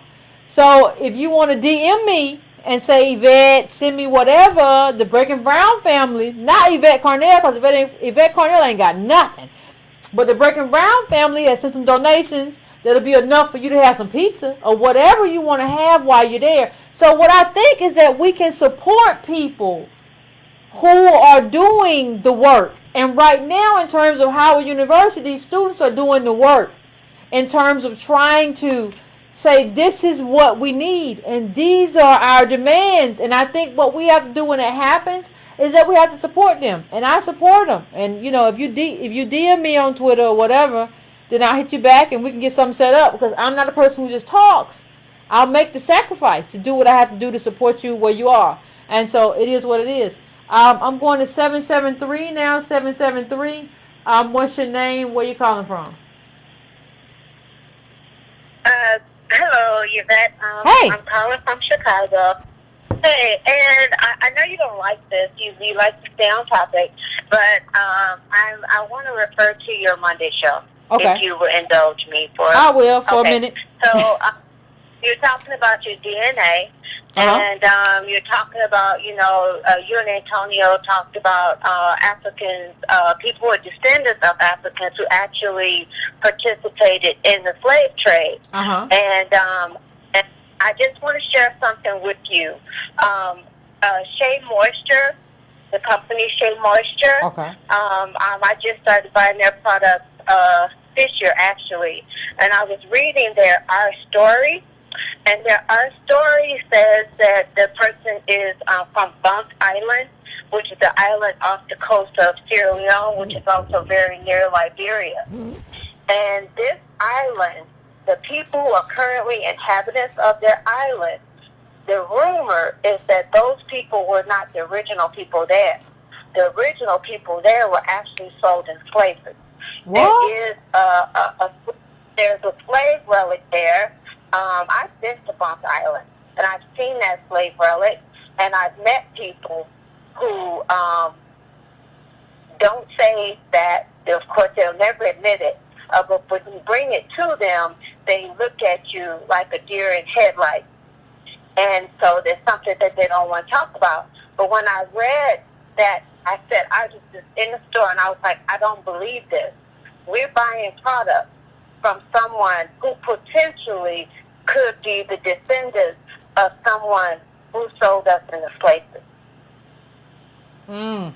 So I just want to share that with you. I mean, our problem is we don't have the research. Like, they've done research on slavery. They haven't really done the digging into the connections of the people who participated in the slave trade. There's no real research on that. It's rumors. If you go to certain places in Africa, you talk to people, there are rumors about the people who used to be there who are no longer there. And that's an island that is a rumor about that island and the people. But because let me interrupt you for 1 second, caller, because what we talked about, the caller called in Monday and said something very interesting. The caller said, there are the homie which was in Black Panther, these Amazon women, and the caller said these Amazon women, and it's true, I went and looked it up. These Amazon women protected the Benin king. But what you're talking about is a kingdom that was selling us into slavery. So when you tell us to go and support Black Panther or support these Black Amazons, you're telling us to support these women who protected a man who sold us into slavery. So what I will say, what I will absolutely say, caller, is what you just said. There is no research. Like, listen, I am going to assume, and you can call me whatever you want to call me. I don't care. Y'all done seen me in the airport, seen me at the grocery store. I don't back down from nobody. You can tell me what you want to tell me. But the point of the matter is, I want you to prove to me, if you're African, that you were not involved in the slave trade. I want you to prove to me that you didn't benefit from the slave trade. It's just a basic thing.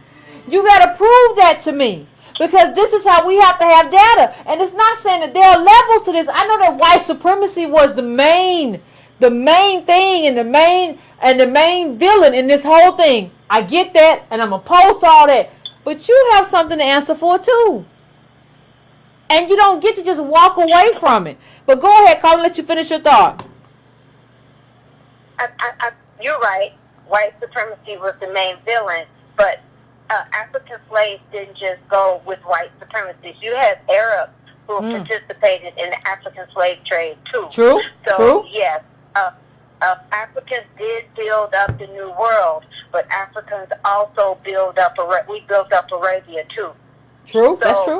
it's not just European. So that's I mean, I'm True. not trying to down Shea Moisture, but I just think it's really ironic when I read and they didn't even have any problems with writing their story because we can't connect those dots. Yeah, So that's the only thing I just. No, we've never proven ourselves. We've never proven ourselves, Carla, capable of connecting the dots of all the people who oppressed us. It wasn't just white people, like you said. You said this, Carla, is Arabs, is Africans. We've never proven ourselves capable. So people just come over here and feel like they can say anything. And what we have to say is like, no, you can't just say anything. Show me. And if you show me, then okay. But if you can't prove to me that you were not involved, then you just like white people. Yep. Okay. Thank you. Thank you, Carla. I appreciate you calling in. We gotta start showing these people. We gotta start what they say, show and prove. Show and prove. That's the way. That's some song. I know that's a song. Anyway, I'm going to 678. What's your name and where you calling from? Hello. Hey, what's going on? What's your name? What's on your mind? Hi, I'm Tanya. I'm from Chicago also. Hey, Tanya. So, I just first wanted to confirm what you said about Howard. I graduated about 5 years ago. Okay. And I stayed at Meridian for the first couple years, and then I transferred to the Towers. Uh-huh. We still had major issues even at that point. I had mice in my dorm. You had rats? You had rats in there? You had rats in your dorm room?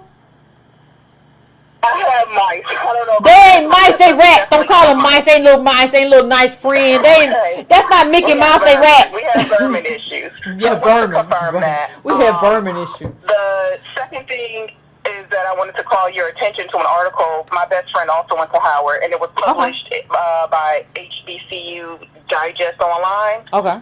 And essentially, the person who wrote this article is the title. Oh, 1 second is. Something along the lines of everybody claims, it's everybody cares about Howard, but no one is acting like it. And they blame the students for not really caring about the university and for not researching like their demands and figuring out who is supposed to, whether or not they're feasible or not. And so the first thing I want to say is that, and I complained about Howard a lot when I went there, and people look at me funny, and I get it. It's a black institution. You don't want to talk negatively about black institutions. You want to put on the front in front of white people or whatever, in front of everyone. Absolutely. But that's the issue. Like, Howard doesn't understand that people don't have to go there. Like, they don't feel like they have to meet a certain standard. They know that they're always going to have people who want to go, and so they don't feel the need to, I don't even want to say bend to the demands, but do what they're supposed to do. So that's what I want to say first of all. True. The second thing is that I don't think that the other major issue is the administration, and even I encounter issues there. So I don't think that they understand that a university is just a system that's there to facilitate the interactions between faculty and students. So the faculty and students are the main, are the driving force of the university. But the administration is there just to pad their pockets and to have these positions, because, black people like to have these high titles, and put on a front.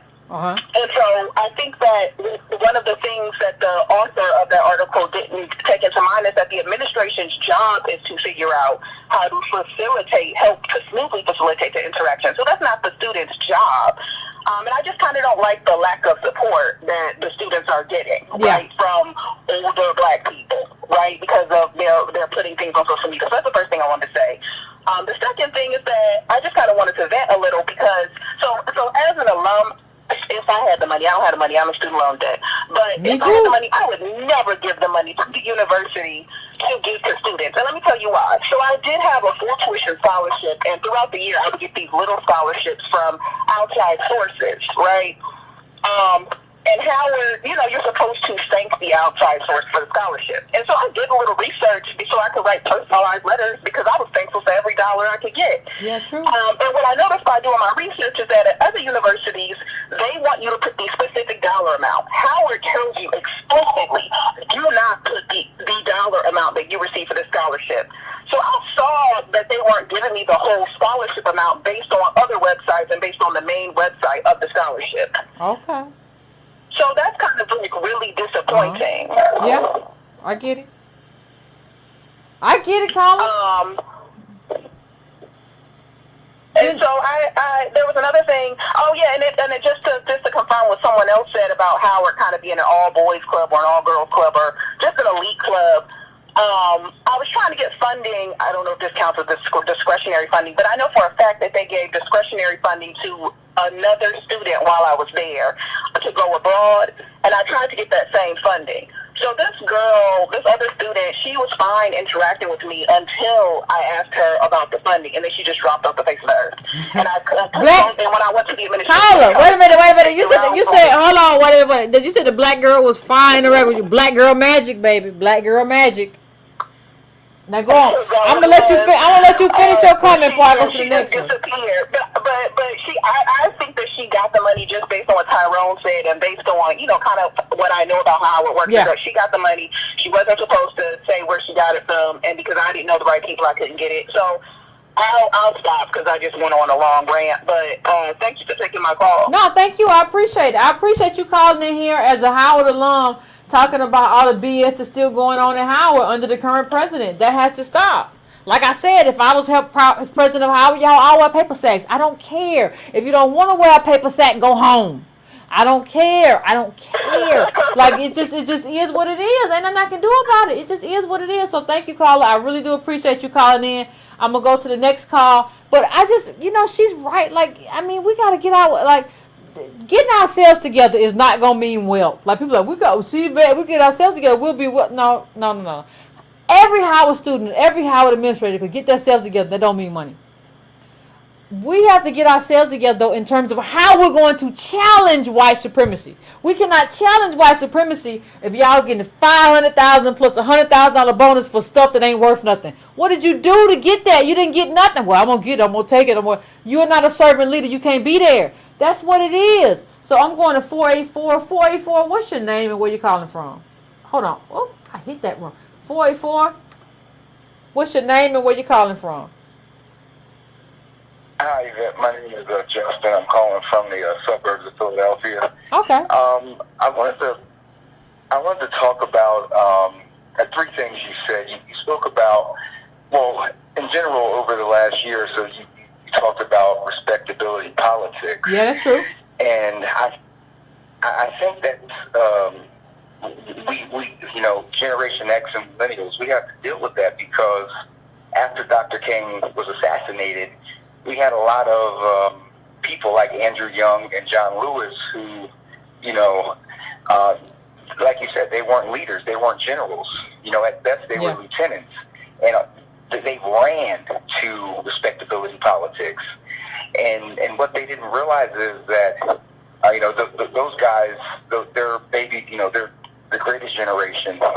And, I always say the greatest generation created respectability politics. The baby boomers are cultivated respectability politics, and younger Generation Xers and millennials are respectability politics run amok. And they've created a system where, as Alexander often says, that would make you a racial fatalist.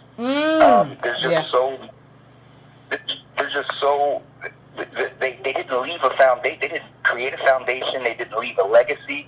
They left nothing for us to build upon. So, I work with a baby boomer who just doesn't understand all the stuff I tell him. I repeat a lot of the stuff I hear you and Antonio talk about, and they don't realize they left us nothing.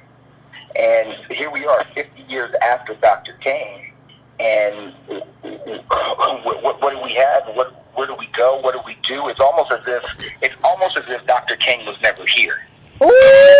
Say that, but it's almost as if he everything he did, everything he said, is just a nice little story at this point for white supremacists to quell the Negro.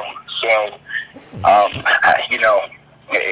it's unfortunate, but I think that's kind of where we are. And thank God for you and Antonio and Dr. Darity and Doric Hamilton, Dr. Cosby. At least, there is a groundswell, and people like yourself are doing the work. But here we are 50 years out, and I'll leave you with this.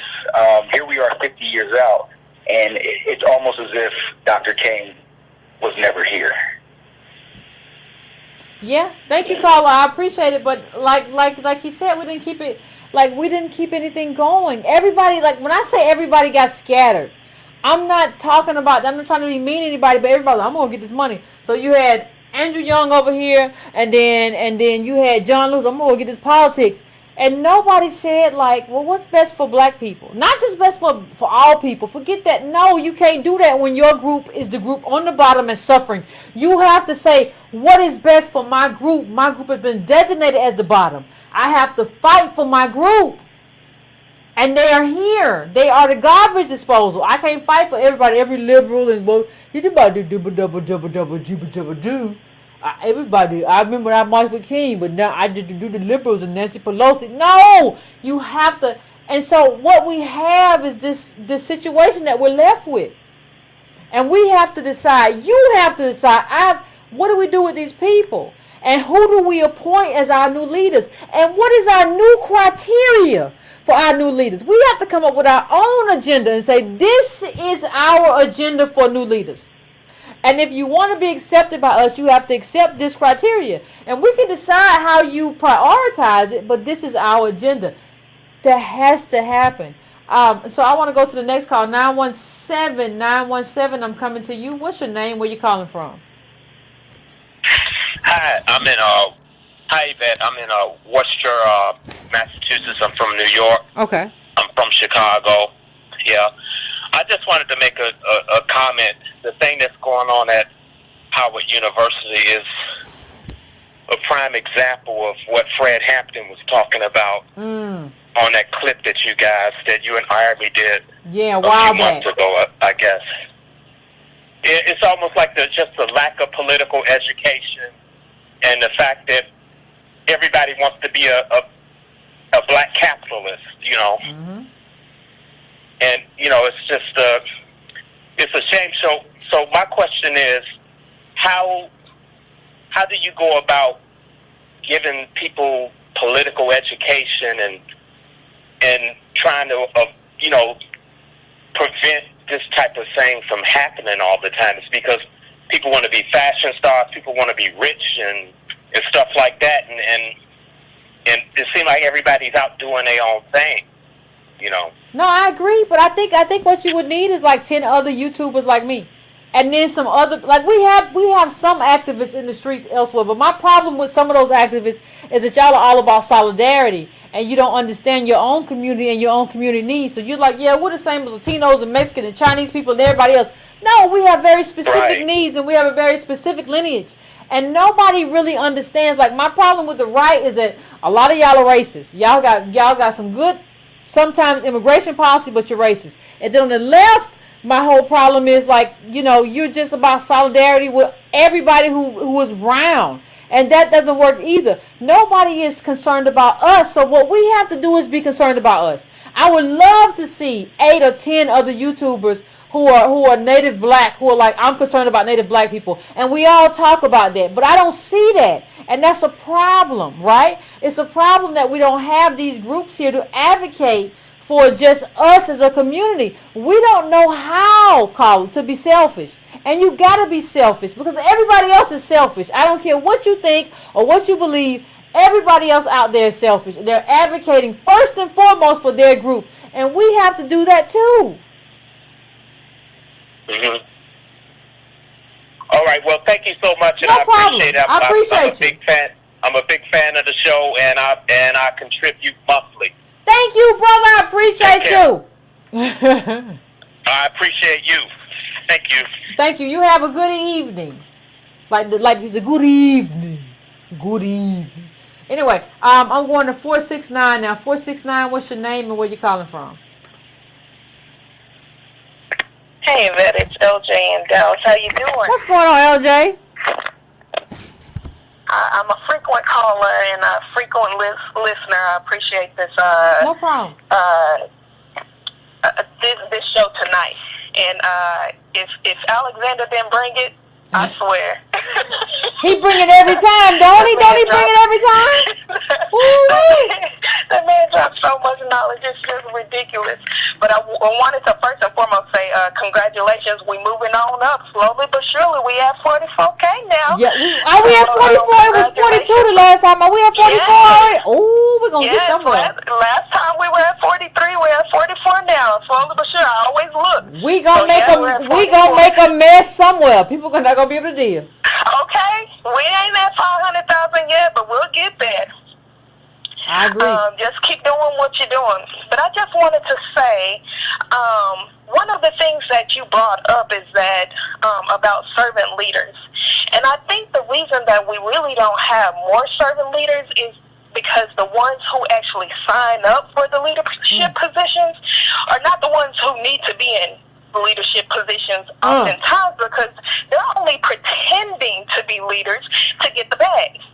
And you say, we have that mentality a lot of times. We oftentimes don't even really want to be around our own. We're just trying to separate ourselves and associate ourselves with being affluent, like the guy from Harvard was doing in front of the Range Rover. Yeah, like the Howard boy in front of her. I don't know whose Range Rover that was. What? Jumping up like Peter Pan, and that's so sad because it just doesn't make sense for us to do that, because the only reason we haven't really made progress or made more progress in the 50 years after King's assassination is because people have been, unfortunately, it seems like to me, people have been self-interested all along. And so what removing him from the equation did for us is to actually see what the real interests of the people who were so-called supporting him, see where their real interest was, and it was for their own personal gain and self-interest. And I'm afraid that we've been really just left with the sellouts of the civil rights movement, because the original intent was really community oriented, and it was for us. Don't really get caught up in the fact that colored people or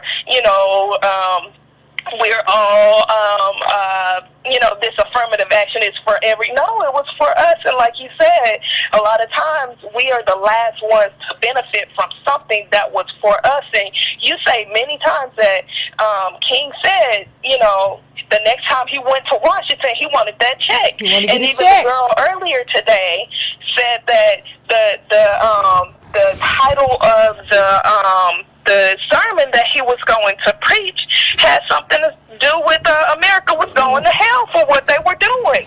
And guess what? 50 years later, America is still going to hell. He said basically after that, like the American dream has become a nightmare. Like that's where he was, and he kind of realized that these people. He was losing hope in his own dream. And while we've come far, we have not come far enough. I mean, we definitely haven't. And I'm from Dallas, and even Dallas, they said he was killed in '68. He came to Dallas in '63, and I feel like this is probably what he was having to deal with. And the man can only deal with so much. He's human. He's mortal man. But when he came to Dallas, which there's an article that if you have time, read it. It's called "When Dallas was the most racist city in America." And it used to be like the headquarters for the KKK. It was terrible down here in the South. And he was disappointed with the leadership even here in Dallas, because they would not offer him the support necessary that he needed to rally, to get the ground to swell down here in the South.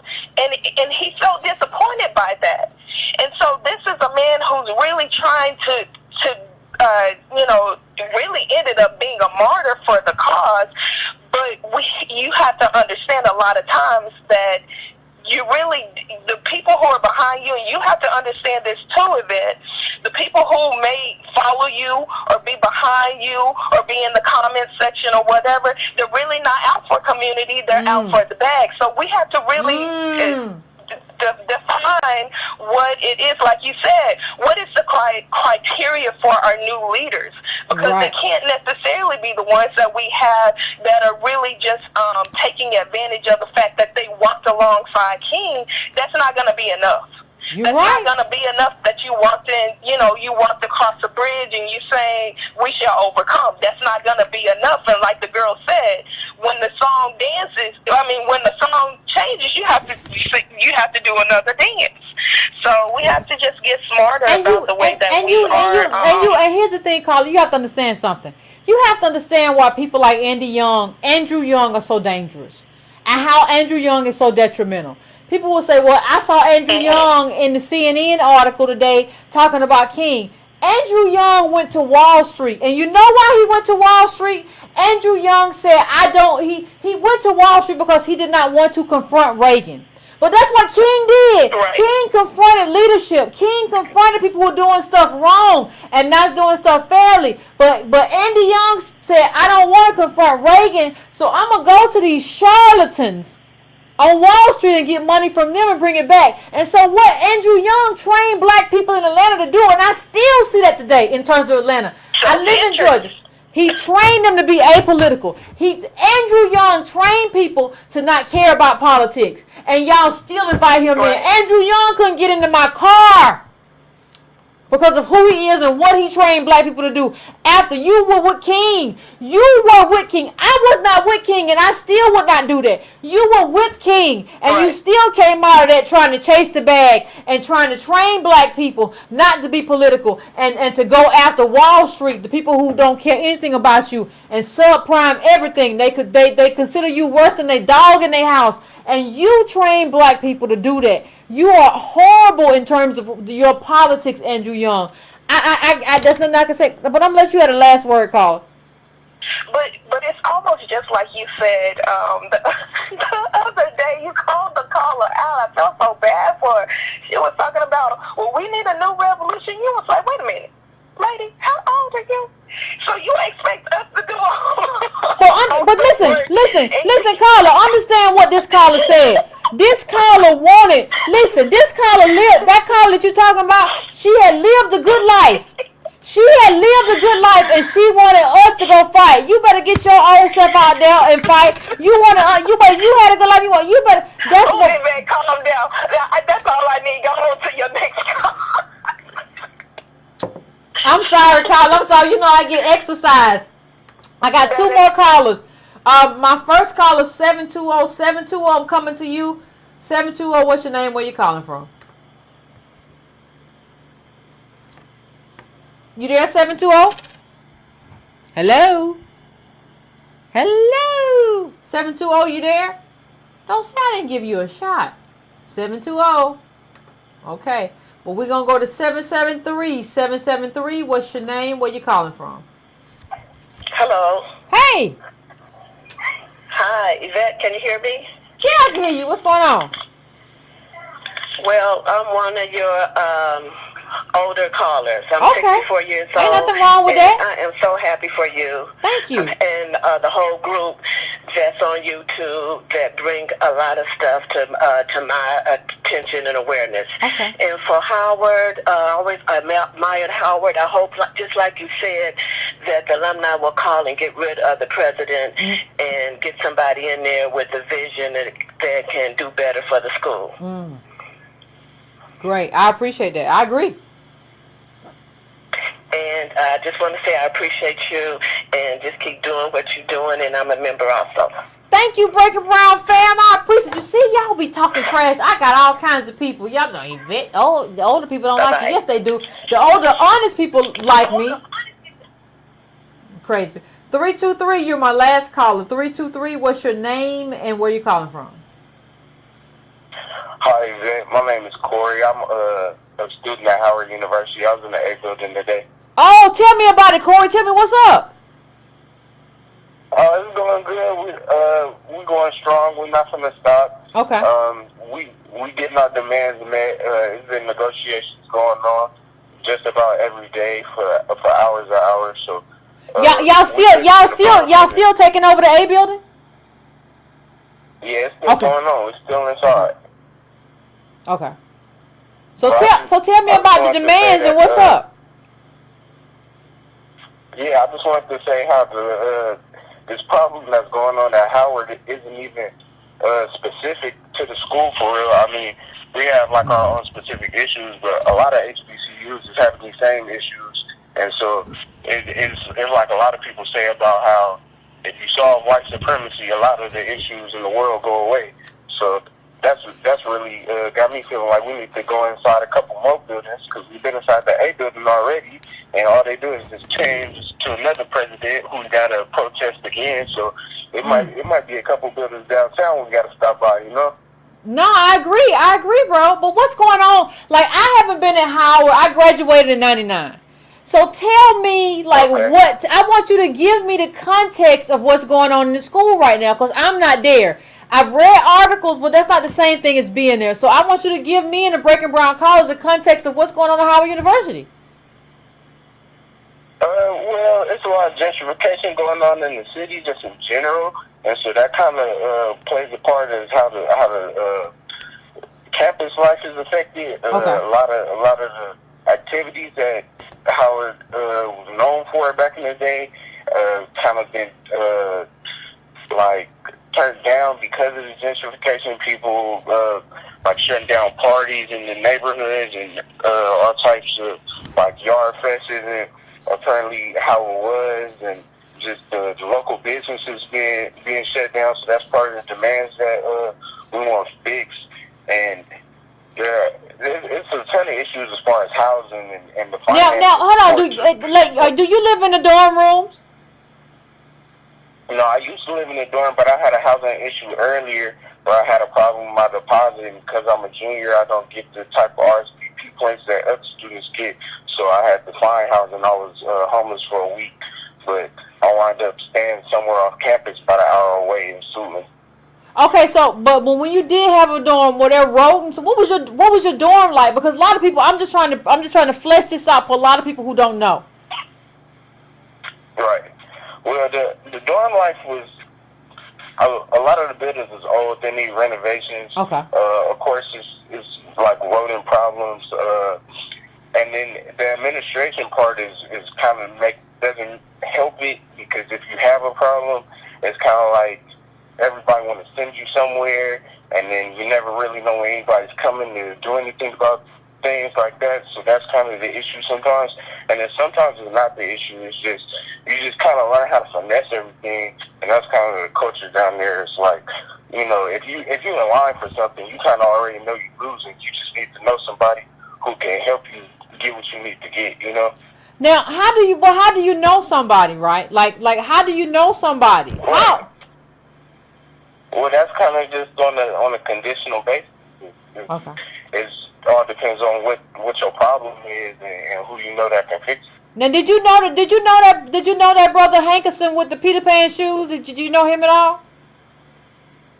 No, because I already got some money off of him. Now, let me ask you something. Is fashion, when I was at Howard, it was a fashion school. Is Howard still like this fashion central school where everybody is clean and all that other stuff? Well, I mean, you definitely can't be like I don't know. No, it's not how it's kind of project. It's you can everybody go there. It's the Mecca, so yeah. It's people who get out like that, and then it's people who are there for their specific purpose. Okay. And just look I get it. very regular. Yeah. Okay. I got it. So, well, you know, brother, I as a graduate of Howard University, like I said before, I support you. If you are among the protesters or you know the protesters, let them know that I support them. Let them know that they need some food tomorrow or whenever the next day or whatever. The Breaking Brown family is willing to buy it. Direct message me on Twitter and I'll hook you up. And I like to put the Breaking Brown money where the Breaking Brown mouth is, and I'll help you because I support what you're doing, brother. You got it? Okay. Yeah, got it. I appreciate you. I love Breaking Brown. You keep doing what you're doing. I appreciate you, brother. And educating. I appreciate you, brother. Thank you. All right, And if anybody else is watching and you at Howard, I'll buy you pizza or whatever you want, Chinese food or whatever you want, and I won't buy it. The Breaking Brown family will buy it because we're trying to support a movement, that does something for you. And I messaged the I think it was Howard Resist or something early today and said like I'll hook you up with some food. Let me know.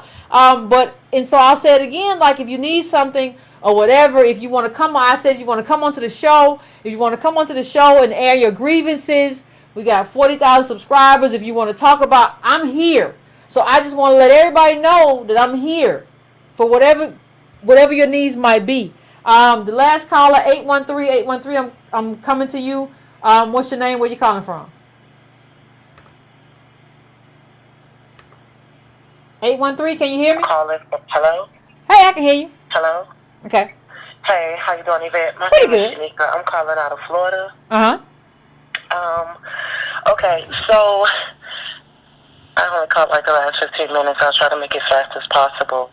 To start off, let's be honest here. Let's be real.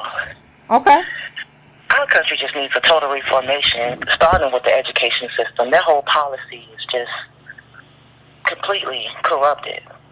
All right? And Howard is not only, we shouldn't just focus on Howard. We need to be focusing on all of the HBCUs and find out what's really going on, where students have to actually force a bunch of black intellectual advisors to deliver their financial needs. Now, I don't know how much the members or so-called whoever's called it are involved with what's going on, but I think that we need to really take this serious, and I think that this is the message. And before we can start any type of movement, not to sound too aggressive, I'm just passionate. Okay. Before we can start any type of movement, we really need to get on code. What I realized, most definitely in the comment section, and most definitely in America, class has really destroyed our people. We're talking about people who are following. We just got a bunch of followers from the master degree professionals. All of our black leaderships are following, imitating people. We need to get on code. We need to deliver one message, and we need to let our people know that we support them, because we have students all across the globe, and I feel like it's going to affect a lot of students in the future. We're going to need to start digging a lot of research on what's really going on in these schools. Personally, I've been going to school for the past 2 years, and I'm 32 years old. I'm a military Army vet, and Now, I have experienced a lot dealing with my benefits, but other than that, I've also got a lot of bad. What? Let me ask you something, Carla. You said what do you education? What do you mean? What do you mean when you say class, Carla? Hold on, I'm sorry, but what do you mean when you say there's a lot of class going on? What do you mean by that? Okay, when I say class, we're separated, we're divided into class to where you got black people who don't even know how poor black people live in communities. The same students that are attending these schools are coming from poor communities. Not a lot of them, and that's why a lot of them are dependent on financial aid. And when I speak of class, I'm speaking about the separation, the division, the class division,